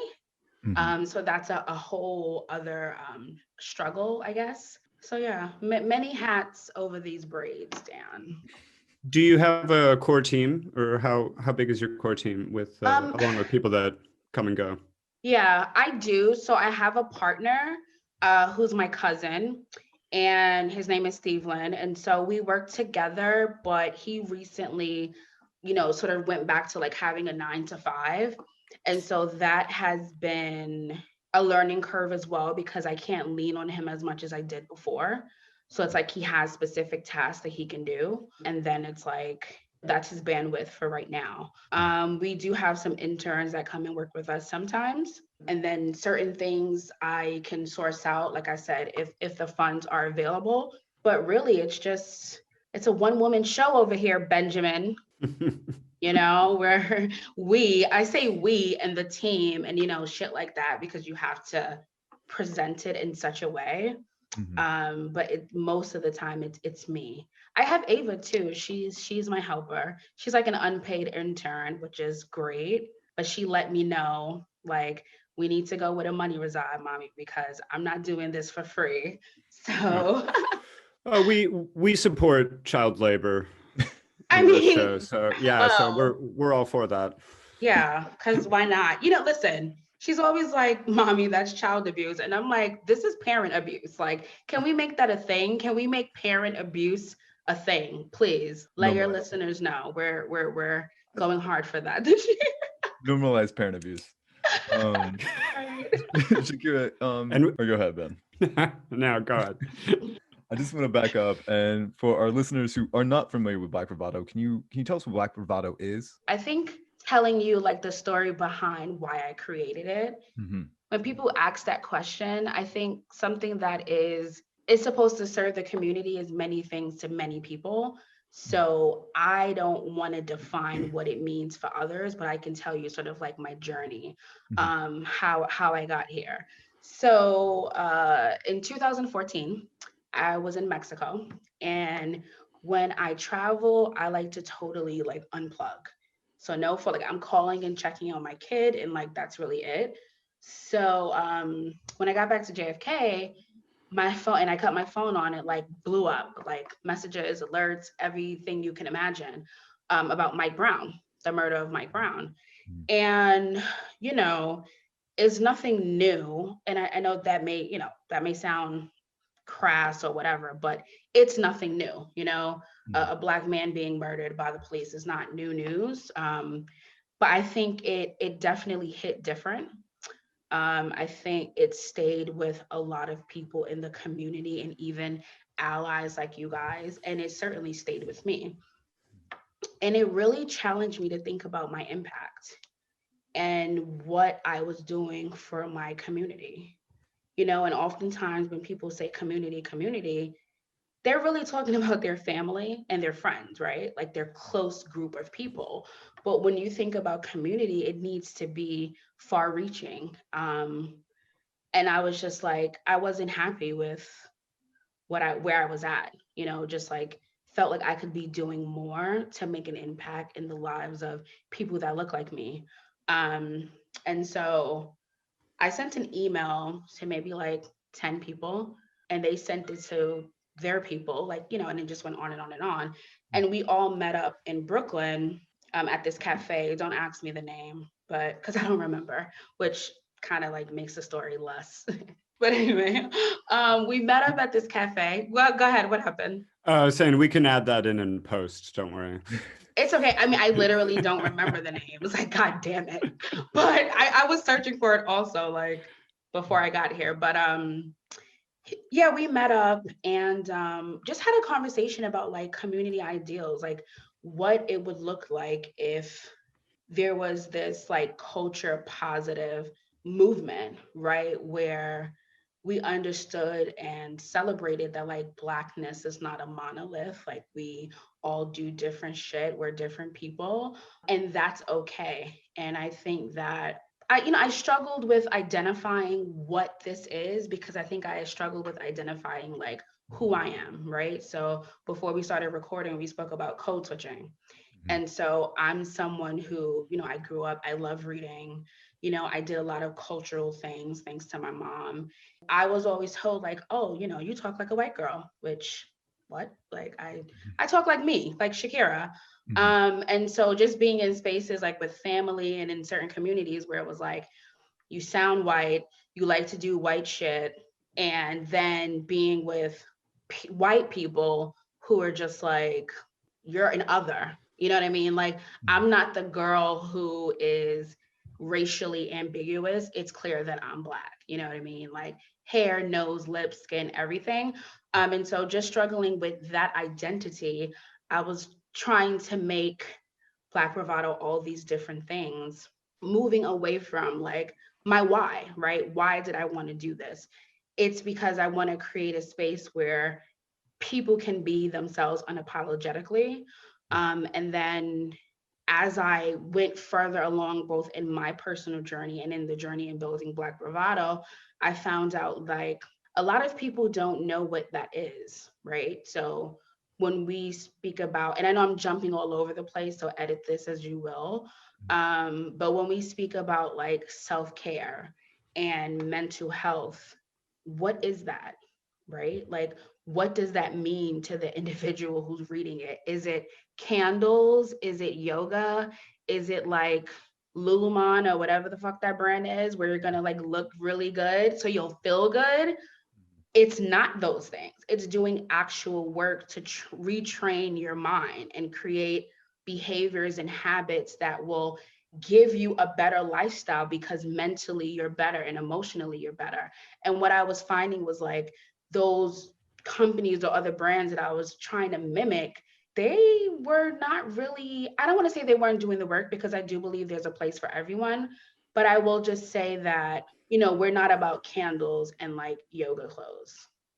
You know, I think the literacy component is really what separates us, because, you know, when you have the knowledge, when you understand something, when you can comprehend, you can then start to do real work, right? So when you understand what anxiety is and why you have it and how it relates back to your childhood, then you start naming shit like, oh, this happened to me. Like that was traumatizing. And so now when I come into a situation that is similar, I'm triggered. That's what triggering is, right? You can read about, you know, being triggered on an IG post, but if you don't understand what the term is and how it relates back to you, beyond that, like your ass still gonna be triggered and not knowing why, right? So that I think it's the culture positive, like just showing all aspects of Blackness, but then also that literacy component that is sort of the root or the sauce behind Black Bravado. And like I have a cute little like mission statement prepared, but I didn't want to go that route. So I respect that. That's great. yeah.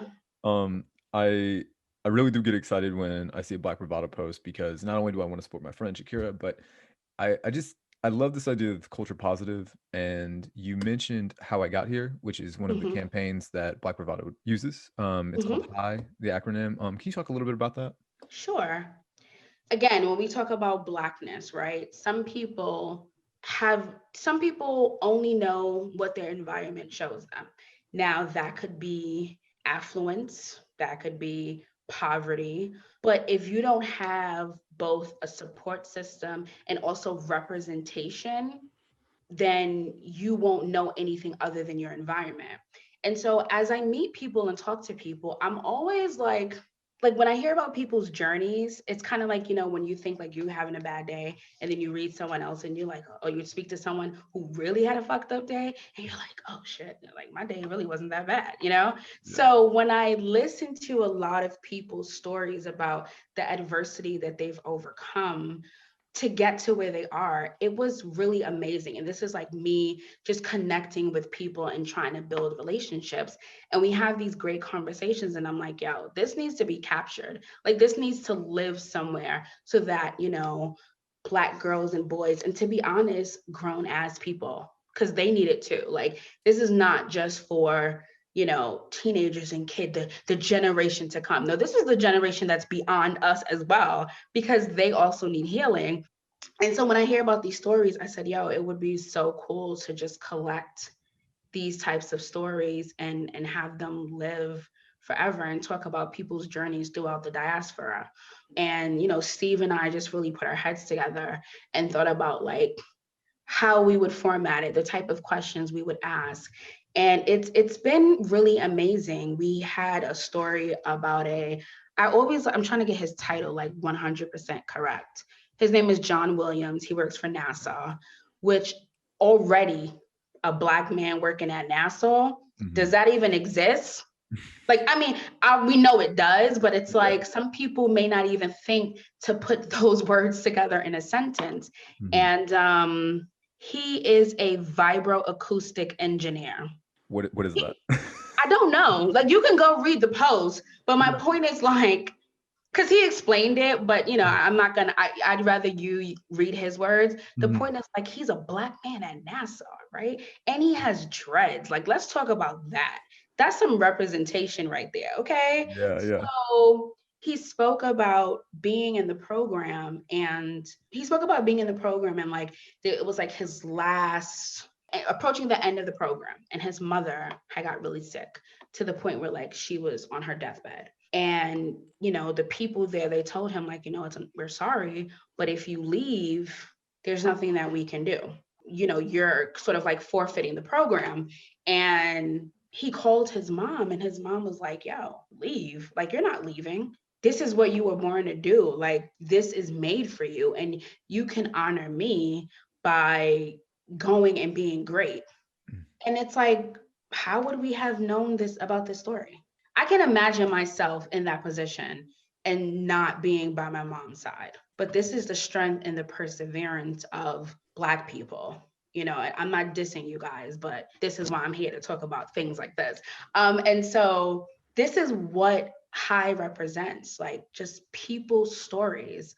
And then even within that, constantly like checking myself or sort of holding myself accountable. I realized that a lot of the stories that we were featuring were, I don't want to say one note because they are different industries, but just like, you know, this person is, you know, works for NASA. We had another woman who was like the first Afro-Latina, some type of engineer at the Department of Defense.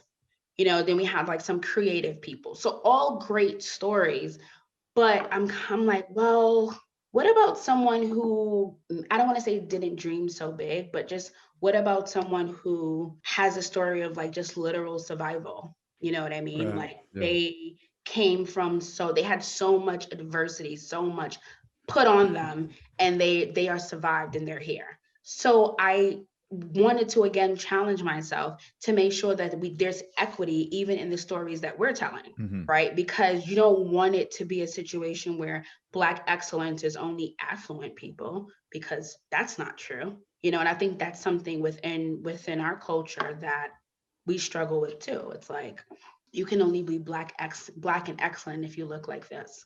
And that's not the case. You know, so then I really started reaching out beyond the network that I had built to tell more stories, right? Just to have more diversity in the stories that we tell. So we have some great things coming up that are unlike anything we feature that I'm really proud about. You know, even telling like LGBTQ stories. So yeah, I mean, the series has done really well. I can't wait to just like shift through hundreds and hundreds of the stories.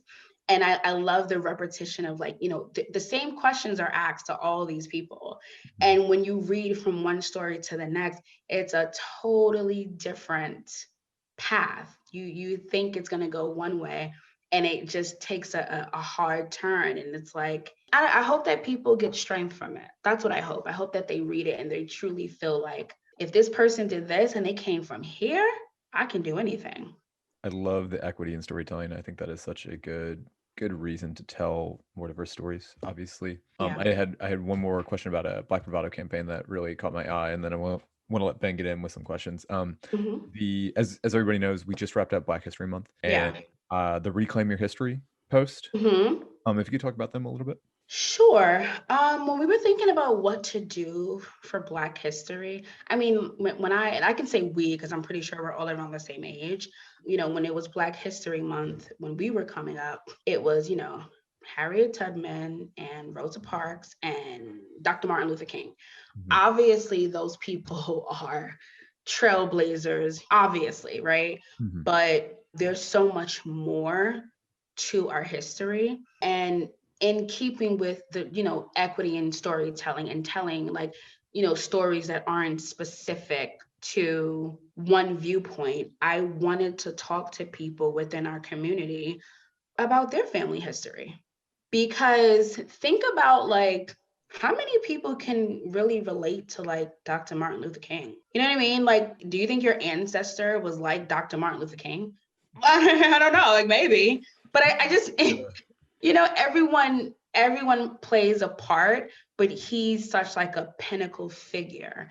And I wanted to show just like greatness and like the normalcy of everyday people, and how that impacts generations. And so actually partnered with another one of my cousins who's a creative, and she knows some really dope people. And she's like, yeah, like I have some people I can sit down with. And I'm like, okay, cool. So I thought about the questions that we would ask, and just, you know, the conversations I used to have with my grandfather. Like my grandfather had a feud with James Brown, which I think is like fucking hysterical. Like he was his arch nemesis. Like James Brown was my grandfather's arch nemesis. Oh man. I know. And I love James Brown. Listen, I found this out when I was talking to my grandfather trying to connect with him. And I'm like, you know, granddaddy, did you know that James Brown was the most sampled artist of all time? And he's like, James Brown. I'm like, wait a second, what? And it's like, wait, what? And he was like, James Brown grew up down a block from me. I'm like, you know, like he wasn't worth shit. I'm like, oh, okay, well, you know. So it was a childhood rivalry. It was a childhood rivalry. Okay. Yeah. Runs deep. That's come on. So think about, you know, you're laughing because it's funny, but also because I'm sure you can connect with that, like not specifically about James Brown, but just about one of your elders telling you something that was completely outlandish and ridiculous. And you didn't expect that from that person at all. And so that is sort of the mood or the feeling I wanted to create with the Reclaim Your History campaign, was just like, let's share our own stories, because they're as much a part of Black history as Martin Luther King, as Rosa Parks, as, you know, Malcolm X and the like. And there were some really beautiful stories that were shared. I actually have like the audio recordings that I think I'm gonna release, I don't know, maybe like on SoundCloud or something, because hearing people talk about it just hits so differently. But yeah, I think it was beautiful. I think it was it just showed a different range of people. And again, when we talk about representation, I think it's important to always give space to as many Black stories as possible. Absolutely. Ben, I don't know if you had a... Yeah, well, you already kind of answered it, but I really like the normalizing equity in people's stories. And because, you know, I suppose this is a common thing with storytelling and news and stuff like this, but I think it applies a lot to mental health. Is like, we either hear the stories of the highest highs or the lowest lows, right? It's either a tragedy or it's this amazing success story. And in the pre-show, we were talking about this a little bit, that just especially in COVID times, just getting through a day is a triumph. And I was wondering if you could speak to that a little bit, of how you apply this to mental health outreach, and especially just, in these trying times, just the encouraging that, you know, being normal and just getting through the day is actually more than fine. Yeah. We actually had some really great conversations online, but when I say offline, it's like because we didn't put them out on social media. And I think that's something that I don't want to say I struggle with it, because I don't struggle. It is a hard no. But when you're dealing with people in their most vulnerable state, to me, it's not something that I want to then use to say, look how we made this person have their breakthrough, and you can be like this person. Just, you know, come to one of our workshops. I would never, you know, but we've had a lot of really amazing, like we call them healing sessions, where we have a therapist or a psychologist lead the discussion. So we had one like maybe 2 weeks after George Floyd. I mean, it was about maybe 50 people, which is a lot when you have one person sort of, you know, this one psychologist was in charge of like controlling and navigating, all of these feelings and emotions. And she spoke, she gave prompts, and it was really just about people sharing how they were feeling. And it was 2 hours of crying and screaming, and the emotions were so raw. I remember her sending me a chat like, I need to go because I'm feeling like I have nothing else to give. And, I know this woman, we work together quite a bit, and that's not who she is. But between COVID and then with George Floyd, it was just too fucking much. Do you know what I mean? Like, it was just so much. And that's something that when you put yourself in a position for people to look to you for healing, it's tough. It's because I had family on the line.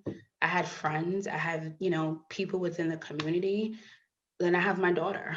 Then I have my partner, who's a Black man, who has to go outside every day and bury that shit deep down so he can make sure that he comes home. But that's I know I kind of like went off script, but No, it's great. That we've been providing sort of those healing sessions throughout COVID, probably like starting from like May-ish. Just having people come together and speak about whatever they want to talk about. Sometimes it's more joyous, like someone says something, like my James Brown story, and it lightens the mood, and then everyone sort of like turns to the joy, and it's an hour of just sharing stories that make you feel good. But I think ultimately it's giving, because it's hard to say what people need because you really don't know, right? People, especially when you talk about like social media, it's, people gauge it by like likes or whatever. But if you see the amount of people that are like in my DM and emailing us with these long ass stories of like how they saw this post and they read this article or whatever, and it was like it opened the door to their change or their growth journey, and that's why I do this. You know what I mean? It's, I've been through therapy, and that shit is hard, and it's ugly too. It's not, like we joke about it, just about like, the pretty side of it, which is cute. I like my candles. You see one back there, and I have my little cute loungewear and stuff like that. But the real work for many of us goes so much deeper than that. And so I try to use myself always as an example and then just go off of that. So when I was first coming into this, what didn't I know? What did I have questions about? Again, it goes back to like the literacy component of it, because you want people to first understand so that they can recognize it within themselves, and then go from there. Because you may have a person who likes the candles, who likes that sort of more that serenity, or you may have someone who doesn't want that, like they want to do straight just therapy, or they need something, I guess, like more aggressive. You never know. So I think just giving little nuggets and letting people decide what works for them, and that at least that's what we try to do. I know you brought up George Floyd, and Yeah. we brought up Mike Brown earlier, and I think that these were really, I mean, clearly not the only impactful movements, but especially in 2020, George Floyd was huge. Yeah. And this whole episode is about bringing positivity, and the George Floyd, let's call it murder, obviously was really set off some like a lot of negative feelings in the United States. It gave, in my opinion, a lot of energy to talk about these issues in a more open way. Just on your opinion, do you feel like this reaction has been that we are talking about these issues more openly, or do you? I don't know. I guess that's what I'm trying to ask. Do you feel like Yeah, I it's more open understand to talk what you're about saying. them? Yeah. It's funny because I had a conversation with a gentleman who works in DEI earlier today. For those of you that don't know, that's diversity, equity, and inclusion. If you don't know what that means, then you're just gonna have to Google it. But he's been in the industry for about 7 years. And I've been coming in contact with a lot of DEI people. Like I have Desiree Coleman, she's someone that's like in my tribe who I love a lot. This gentleman I spoke with, I'm connected with a few people on LinkedIn. And like that shit, first of all, it's blowing up on LinkedIn. I don't know if you guys are on there, but like the DEI is like, it's every that bucket of like people in the DEI space is huge. May I just interject real quick about that? Sure. When I first met you, Shakira, in 2018, you were talking about this kind of role, and in my mind, I'd never really, like, I'd heard about it, but it was never really a thing. And I mean, flash forward to 2020, 2021. Yeah, it's and you have different people, like you have people who feel like let's work together within the structure. So like within the corporate structure, right? Or within even the structure of oppression, and let's work together and with allies to change it. And then you have people who are like, we're burning shit down. Like, let's burn it all down. And who's right? You know, like that's the conversation I literally had today around like 12 o'clock. Who is right? And how do you decide which way to go?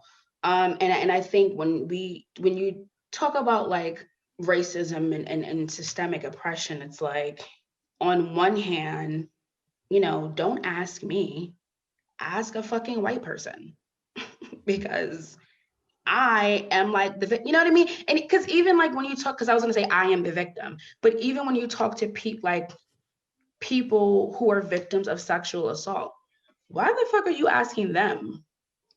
You know what I mean? Like you figure out who did it and then you ask them why, you know, or well, what's wrong with them or whatever the case, and what led them to those decisions. So it really just depends on the day for me. Like some days I wake up and I'm like, all right, you know, I could tell a white person how I feel about racism today.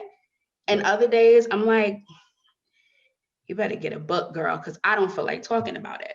And I like, that's okay. And I think for me, the best, not the best, but when people seek to understand, to me, that makes me feel like, all right, I can work with this person, right? They want to understand to the best of their ability, or they want to empathize with my experience. And that makes me more open to having those types of honest conversations, you know. But when they're just like, you know, when they say shit like, it wasn't me, you know, I didn't enslave you, or we had a like you hear these things in the media and you think like it's a joke, but people really say this.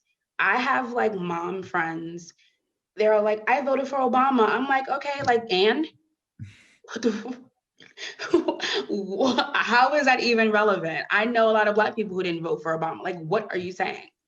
You know, so that's not seeking to understand my experience, right? You're trying to glaze over it by saying, not me, you know, I'm not a part of that because I voted for Obama, or I have a Black friend, or whatever. And none of that shit matters. You know, because at the end of the day, you don't walk in my shoes. And although you may not, you know, you're not trying to enslave someone, your ancestors did this.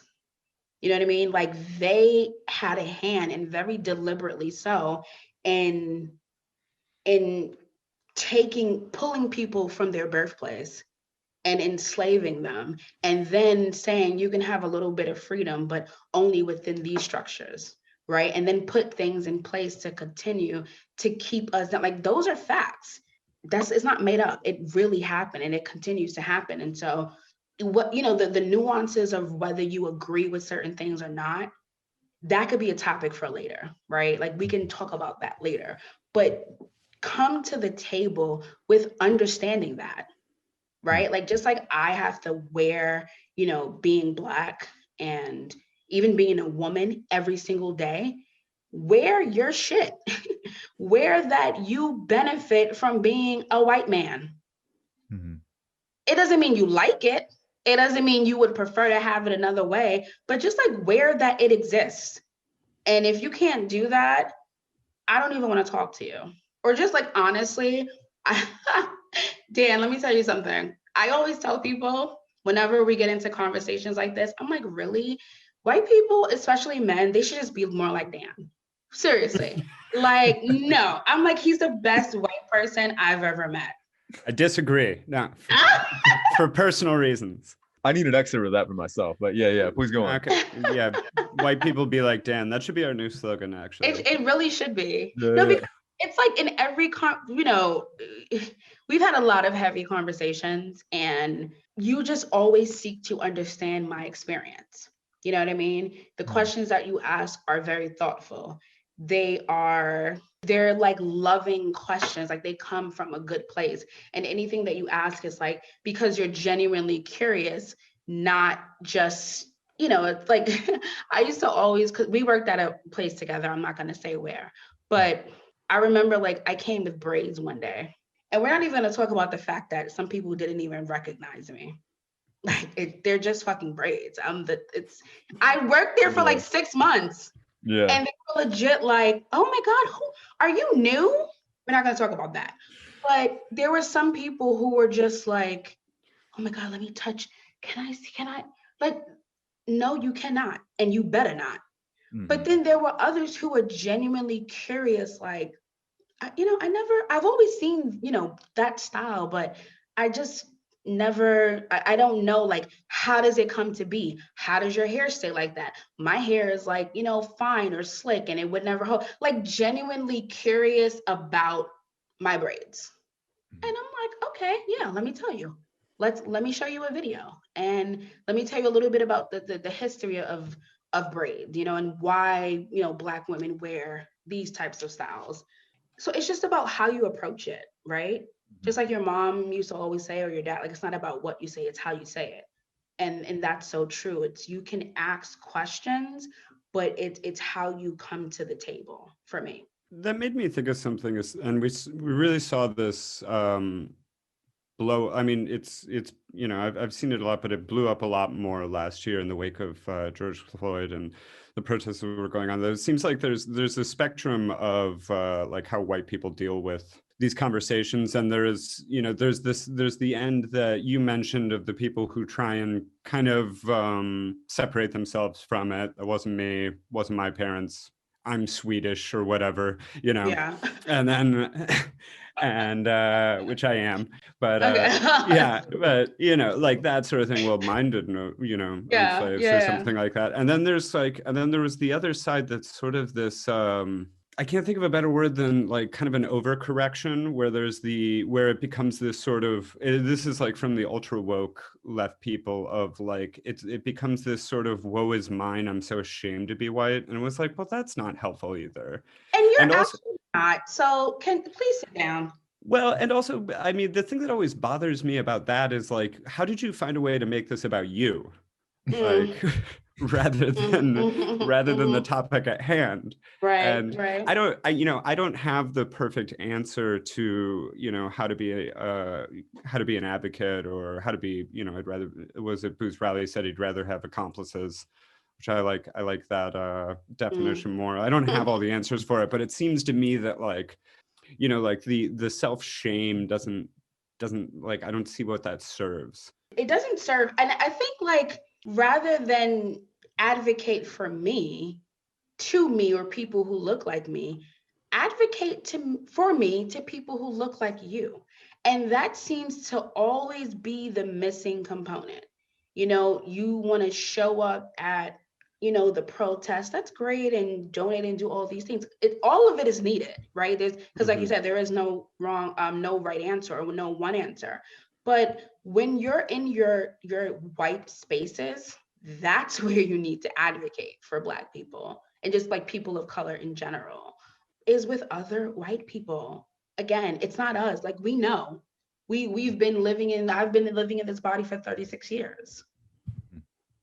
So I don't need you to tell me or to ask me. You need to tell your mom, your dad, your kids, your coworkers, whoever in your community, about us and our experiences, and that, you know, we aren't all, you know, the things that are shown on TV or like stereotypical, whatever bullshit that they like to put on Black people. We are living, breathing, loving human beings who just want to exist. Mhm. We have a right to exist just like everyone else. And again, that's like baseline. There's so much more that we could talk about, but that's like baseline. Like you just want to be a good human, baseline shit, right? You advocate for your animals. Some of these people, they advocate more so for animal rights than they do the rights of a brown person. Mhm. Like, what the fuck is that? Just we just want to be us. You be you. You know, so I think that people, you know, white people need to start asking, just having those types of conversations. And like, it's okay if, you don't understand something or you're not sure how to approach it. I'm sure you can find a Black person to ask. Mhm. You know what I mean? You know, speaking of this more broadly than just interpersonal relationships, obviously that's important, but I was wondering if we could get into like what in the broader like political landscape, social landscape are, you know, in your mind, the biggest hindrances towards this? Like, because obviously it goes beyond just how you interact with a person. There's systemic issues at play. I don't know if there's anything you have to say for that.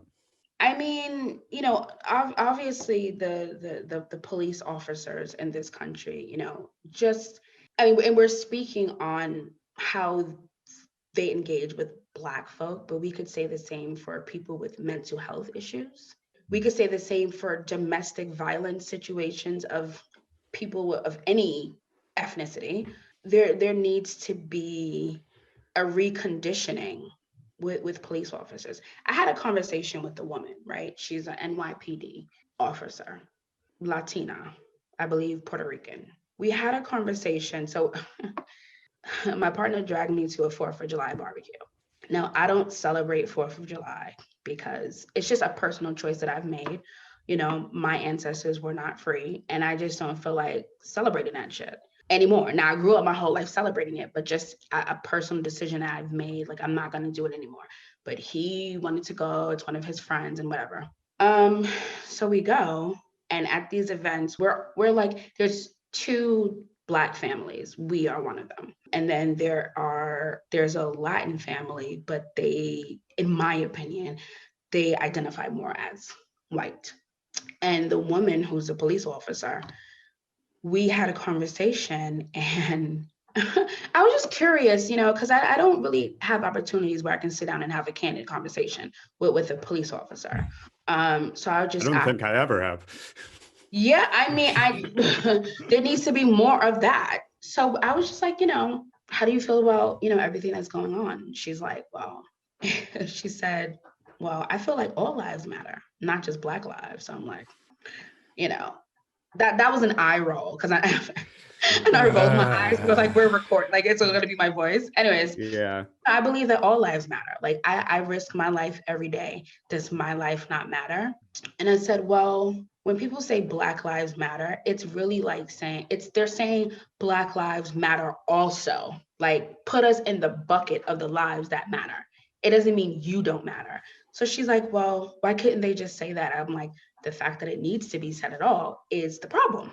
So she's like, well, you know, I'm out every day and I work in, you know, some of the worst neighborhoods, and the things that I see, and, you know, everyone's on drugs and everyone's, you know, in the gang bangers, and you got to watch your back. Mind you, this is a police officer that I'm talking to. And she's like, you know, you don't know what I see. So these, you know, if everyone was more like you, me, the acceptable Black, we wouldn't have these problems. You know, you know what I mean, because, you know, you talk a certain way, you know how to act right. And I was like frozen, because I could not believe, I could believe that a police officer would think this, because your occupation is just your occupation, right? It doesn't change who you are. You don't put away all of your personal experiences when you go into work. But I could not believe that a Latina, like a brown woman, would be saying these things. and like saying them like with her chest. And I'm just like, oh, okay. So now instead of me like being combative with her, I was really just asking her questions like an interview. Cause now I'm curious. I'm like, well, okay, so she's like, because like if I go into a place and if you're acting suspicious, then of course I'm gonna draw my gun. And if you make a certain move, you just might get shot. So I'm like, well, what is like acting suspicious? Like, give me a scenario in which, just any scenario. So she's like, well, let's say if I see a couple of guys standing on the street, like on the corner boys. So already, a corner boy, that means that would imply that they were maybe selling drugs. So already you're going into this with this preconceived notion that they are criminals. All right. But I let her go. She's like, and if I stop them because maybe I'm looking, we got to call in whatever those codes are, and we're looking for someone, and they fit the profile, and if I stop one of them, and I don't like how he's talking to me, I'm searching him. I'm like, so did you is that a law? Like, you know what I mean? Like, I know it's not, but maybe I missed something, right? I'm like, she's like, no. I was like, so you stop someone and they give you an attitude. That's actually, she said, they say something, I don't like what they give me an attitude. So if they give you attitude, that is your reason to search them. And she's like, yeah. Again, like with her fucking chest. I'm like, oh.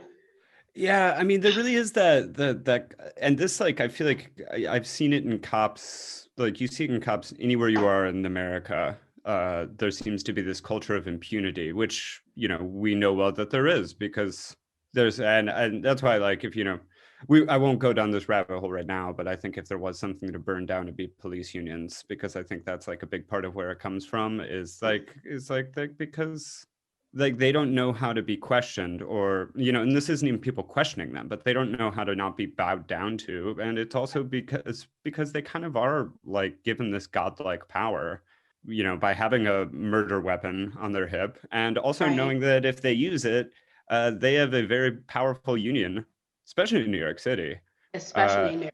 Yeah, that will get them off of basically anything. I mean, so yeah. I mean, to like answer your original question, if anything, if we had to just peg one thing, I would start with the police. Of course, it's not the only answer, but I think just changing how they engage with people, and that also means offering them more support, because if let's say you, Benjamin, and I, we were put in a situation where we had to deal with a domestic dispute with no training whatsoever, or we had to deal with a person who had a mental disorder with a weapon. Like, we would not know how to handle that.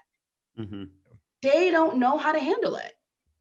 They're trained to, shoot first, ask questions later, or like you said, even though they have a gun, something that can take someone's life, they are still almost, it's like they're in fear of what could happen to them. So they're not coming to these situations with any, and again, not all, but for a lot of them, they're coming with a God complex. They're coming with no empathy. And it's like, if you don't do exactly what I say, when I say it, if you challenge me at all, then it's escalating. And that's a problem.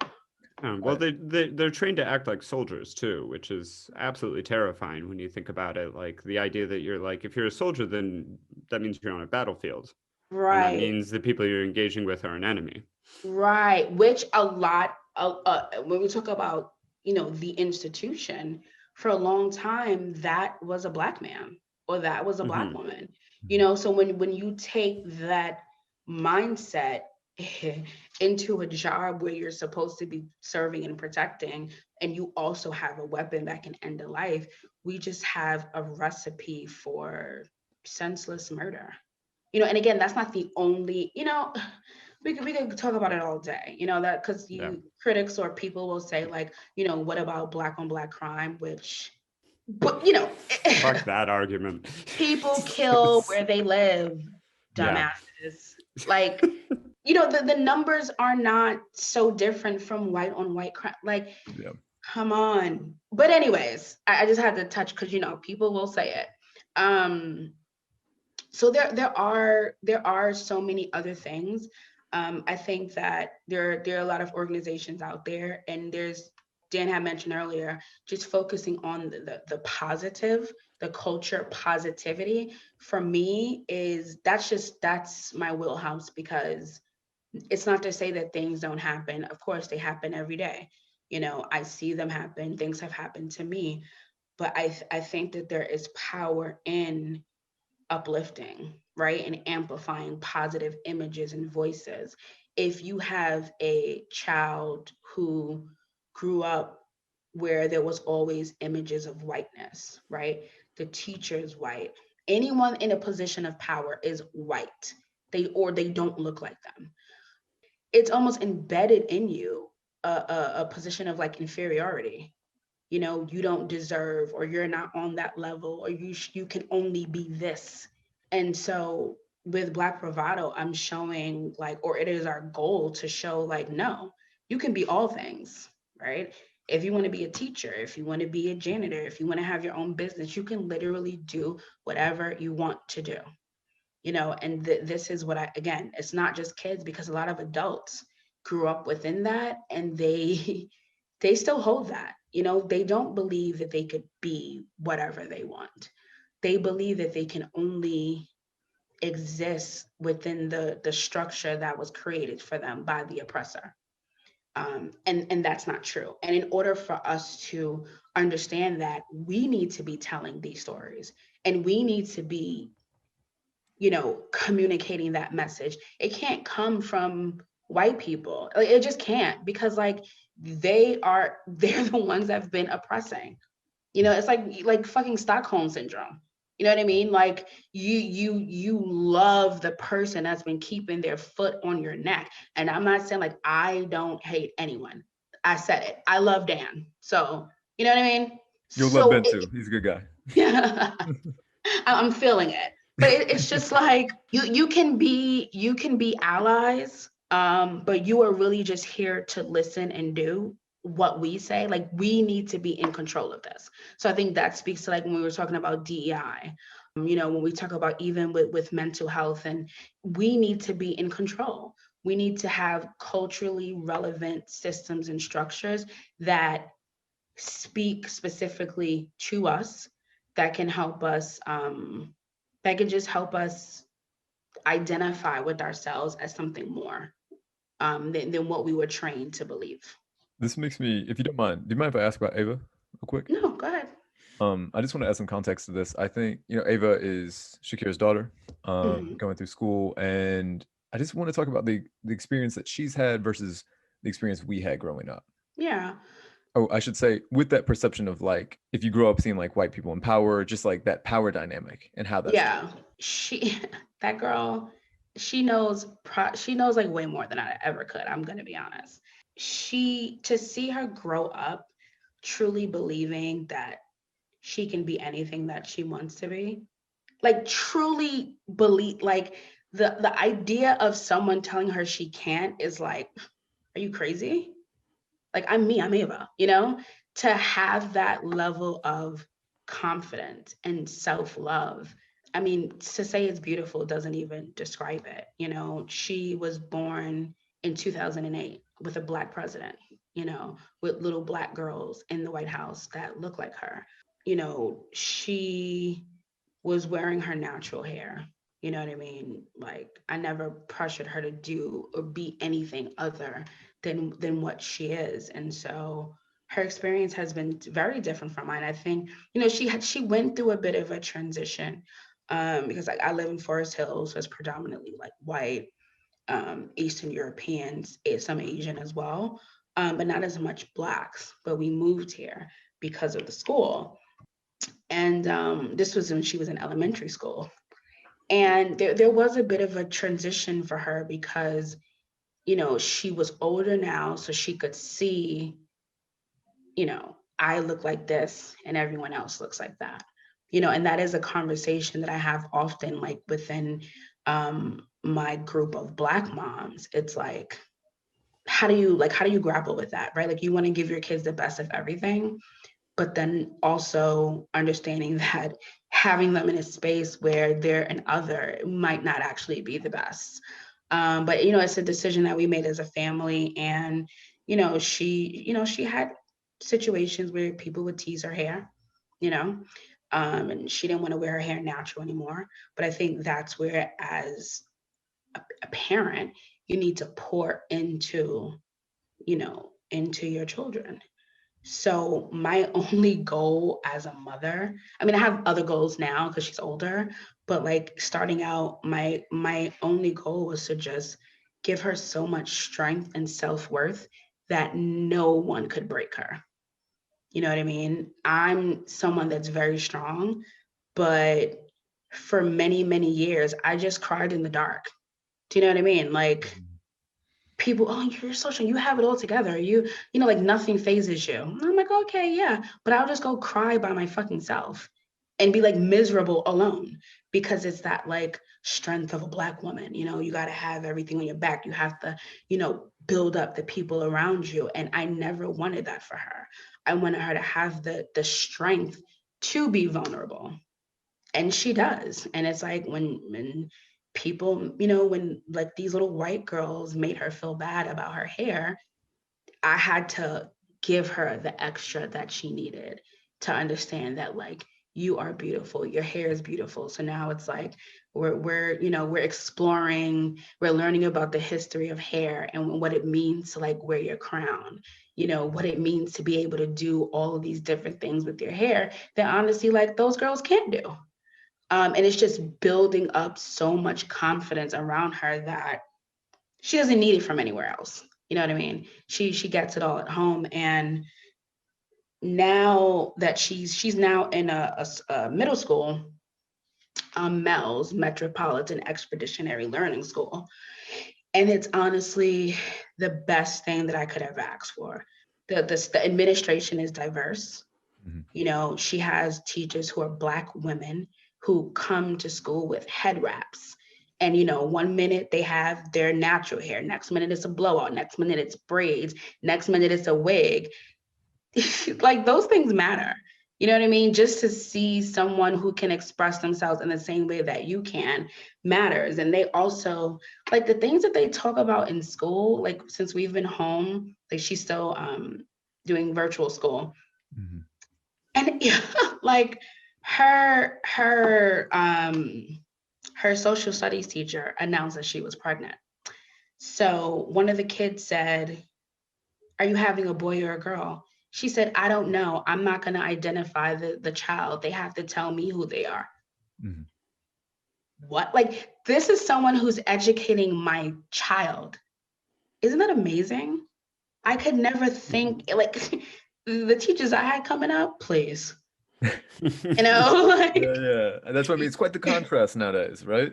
Yeah, it is. And they're having such thoughtful, open conversations with each other, understanding that, like, race is a thing, like ethnicity is a thing, gender is a thing, but it shouldn't separate us. You know what I mean? We can learn and respect other cultures and people who don't look like us. We can learn about them and respect them, but it doesn't have to keep us divided. And so her experience is just, it's magnificent, and it's everything that I could ever have wanted, growing up as someone who didn't have that, who, was very defined, the role of a girl, the role of a boy, being white or being Black or Latino, very defined, and you had to stay within these boxes.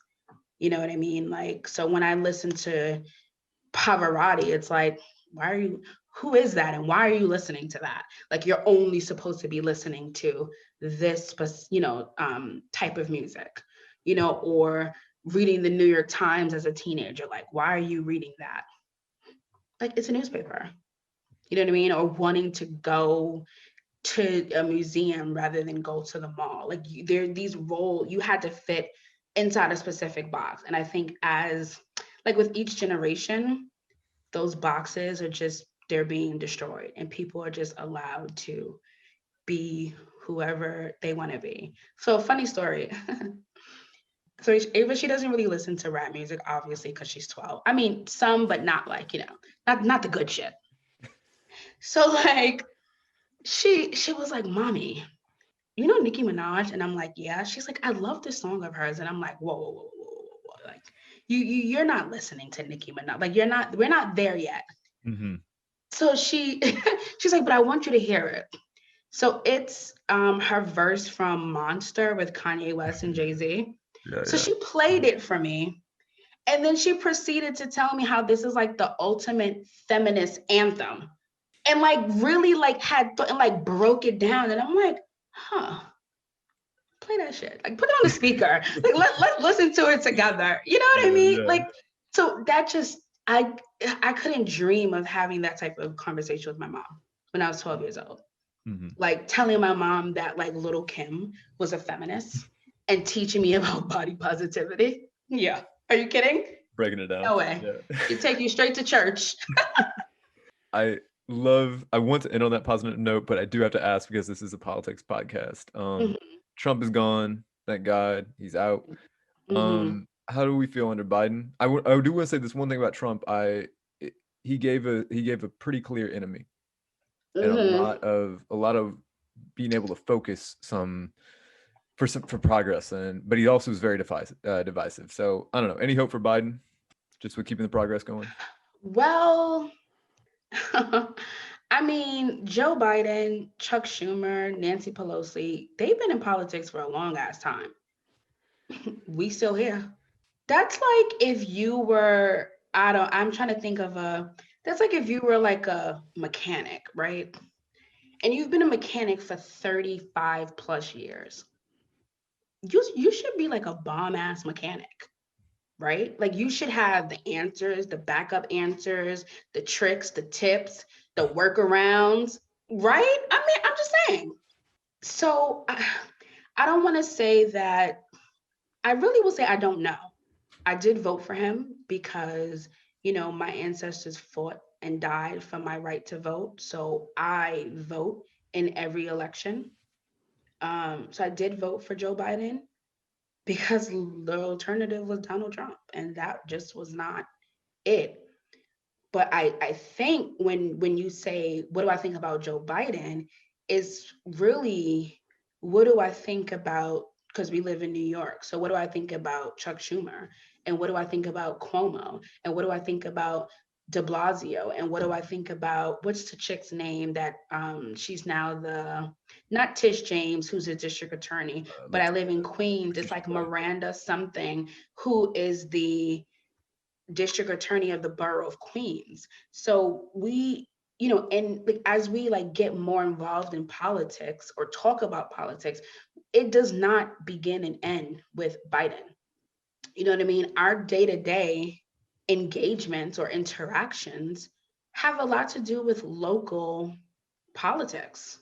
And that needs to be the focus, right? Because, when you have these grassroots campaigns or people who come from the bottom, as they say, or just who are young and fresh and in tune with what's going on in the ground, when they're then put in positions of power, you start to see the needle move. Mm-hmm.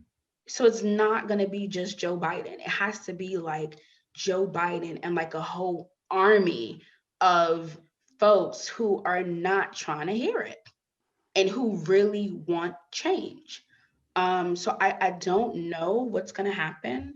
I hope for change, like real change, in terms of policies, in terms of like correcting a lot of the wrongs, like, redlining, all the, creating equity and home ownership, and not just like being performative about it, but like really working to reach people.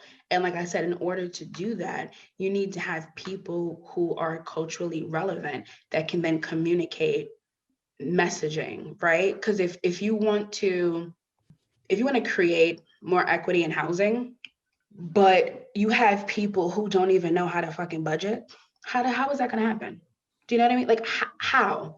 And that's the thing, like sometimes people want to go so big, right? They want to, let's create equity in that. But again, that baseline, that foundation, like, why aren't we discussing that? You know, so you have people like, I don't know if you guys know who the Budgetnista is. She's a rock star. She's a financial, she doesn't like the term guru, but she's a financial guru to me. And she started some odd years ago. She's from Newark, New Jersey, and she revolutionized like financial advising for Black folks, specifically Black women, by just making it very basic. Like, I remember back in the day, she would just have little like downloadable like budget guides, like just write down everything you spend and just try to shave back $5, $10, put money in a jar, stuff that our grandparents used to do. Yeah. You know, so really working to change behaviors and mindsets. And they actually called her to meet with some of Biden's people. So things like that, give me hope, because if you have someone, you know, like some economic professor or forecaster from the Wharton, the fuck do they know about real people living paycheck to paycheck? There's some things that data and statistics cannot show you. You know, so just having more, again, diversity everywhere, right? So having people from different backgrounds and different experiences to give voices to people who identify with them. And I hope to see more of that. I don't know, but I hope so. Or Joe Biden is going to have a nice little camp of Black folks and their allies outside his house. And not in a way of like, you know, those crazies, not like that, but just like demanding that he and his administration be held accountable, you know, because we all showed up for him. Black people, millennials, Gen Z, first-time voters, we showed up for him. And now we want what's ours, right? We want equity in housing. And we want to close the wage gap. We want to talk about climate change and like, really, you know, because my kids, are they going to be able to survive in this shit? We want to talk about real things. Like we just want to have real conversations. And, you know, he's someone that all of them, they've been so far removed. Like Nancy Pelosi's like, she's fucking rich. You know, like she's like one of the richest politicians. And she's been at it for years. So how can she relate to the story of millions of people in the restaurant industry that now have nothing, that are on the phone with unemployment for 10 days, for 8 hours a day, like it's a job? You know what I mean? Like, I mean, it's the back to brunch crowd. But yeah, go ahead, Ben. Yeah. Oh yeah, I was just thinking your mechanic metaphor, I think for Nancy Pelosi is especially really good, except if it's like the mechanic stopped working on new cars in like 1993. Come on, okay. Speak on it now, Ben. Speak on it. She only worked on the classics. Yeah, exactly. We going into the future. She collects vintage Porsches, which she probably does. I'm sure because she got the bank. Yeah. Like I don't want to hear, and I'm, you know, I believe in wisdom, the wisdom of our elders, but we got to mix it up. You know, when you look at the pictures of the Senate and the Congress, all of those old white men. I believe in the wisdom of our elders. I also believe in people fucking retiring. I don't know.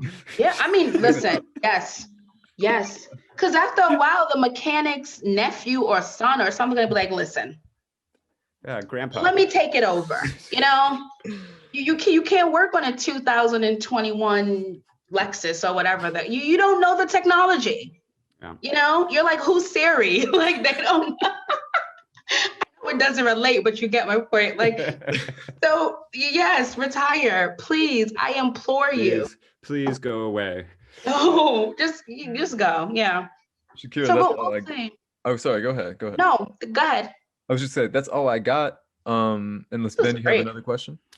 No, that was great. I guess, wonder if there's anything you wanted to plug. I know that Black Bravado, we didn't get into it a lot, but you also make supporting Black businesses a big part of your Yeah. initiative. And I was just wondering if there's anything you wanted to give a shout out to, or anything that you were excited for in 2021. Damn, I mean, I'm like, do you have another hour? Yeah, I mean, listen, I mean, I support what's good. I do. But I'm very intentional about supporting Black businesses. I know personally, I've I would say like 95% of my skincare routine is now like from Black owned brands, looking into like just everyday items. So it's just not a one-off thing, like something like, oh, this is cute. Let me buy this shoe or this bag, which is important as well. But like replacing like Tide and shit like that, like everyday things that we use. But yeah, what was I gonna say? It's like a multifactorial approach in a sense. Like you need to do many things. And I think that building Black wealth is a part of the conversation. So therefore supporting Black owned businesses is a part of it. Some shout outs. So you put me on a spot, Ben. Well, or you could just say, do you have do you have a index or something on the website or anything like that? I have a few, but I need to really build that out. But I know there are some, like there's people that really put in some work. Like I said, I'm a one woman show, but there are I think like Refinery did like a really comprehensive list. There are things out there. Everyone now, Google is your friend, whether you are at home or on your phone, your laptop, at the library, you can Google and find a Black owned business for pretty much anything that you need. It's just like, are you intentional about doing so? And also understanding and giving them grace to know that, you may have to wait 2 weeks because they're not Target or Amazon. They don't have that infrastructure, so just show them some grace and kindness. But I can shout out some brands. There's a company, it's called Marjani Beauty. They're in Washington, D.C. Ava has dubbed them the Black Sephora. So just to give you some context, they carry all like Black owned brands. The woman, Kimberly, she's amazing. She just is really great about brands that actually work. So not really about the bells and the whistles, but really like great skincare, great makeup stuff that really works. And the place is beautiful. So for your listeners, if they're ever out, I think it's in DuPont Circle. Nice area. Yeah, it's beautiful. You can like she just makes you feel at home, and they give you like water, and they have like an oil bar. You can like make your own oils. It's a beautiful place. Made in Cameroon. I'm actually like wearing one of their bracelets. So it's a brother and sister team. They work with local artisans in Cameroon that hand make these bracelets. I wish you could fit, like you could really knock someone out with it. Like it's super heavy, but they're really beautiful. They're like, I love anything that is multi-purpose, self-defense, as well as multi-purpose. Like you look cute and you can protect yourself, but just also like it's they're unique. Like each one is unique because they're handmade. So Made in Cameroon is a good one. Those are like friends of Black Bravado. God, I'm coming like up at a loss. Yeah. Sorry, I didn't mean to put you on the spot. No. It's okay. It's okay. I just wanted to make sure we threw that out there. Yeah, it's again just being intentional about supporting Black-owned businesses is the way to go, right? So if you're saying, okay, this month I'm going to support 2 Black-owned businesses, and understanding that you may have to do a little bit of research. You may have to wait a little while longer, but that's with any small business. It's not just, Black-owned ones. And also making sure that it's actually Black-owned and they're not just using Black faces to promote, so just doing your research, maybe looking at the about page or whatever to make sure. But it's really a lifestyle. You know what I mean? It's for a lot of us, it's nothing new. I've been supporting a lot of Black businesses way before this happened, and I will continue to do so. But understanding that, like, in order for these businesses to scale and grow, like, they need to have continued support. It's not like a Black History Month, I'm going to support a Black business. No, it's better to just find one thing that you like and just stick with that.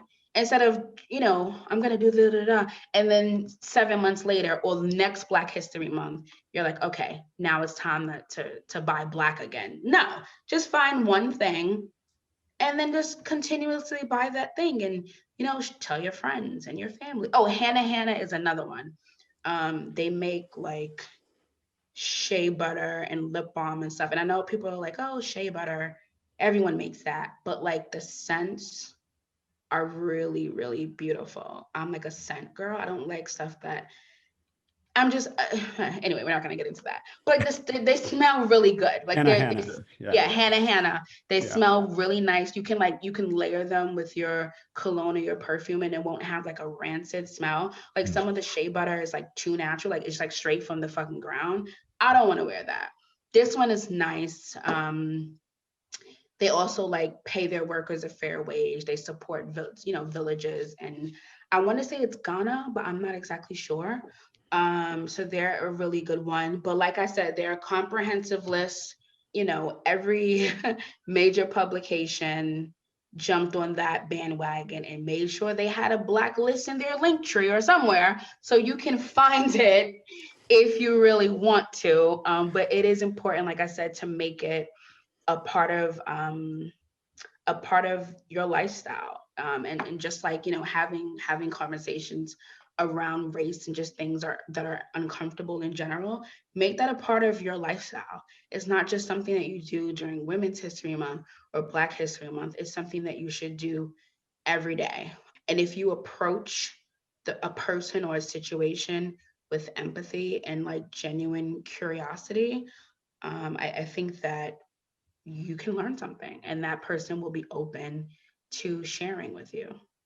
On that positive note, Shakira, thank you so much. You're welcome. This was great, guys. Yeah, thank you. This was fun. Yes, it was. Look at you all just potting. That's awesome. Yes, this is really great. Yeah.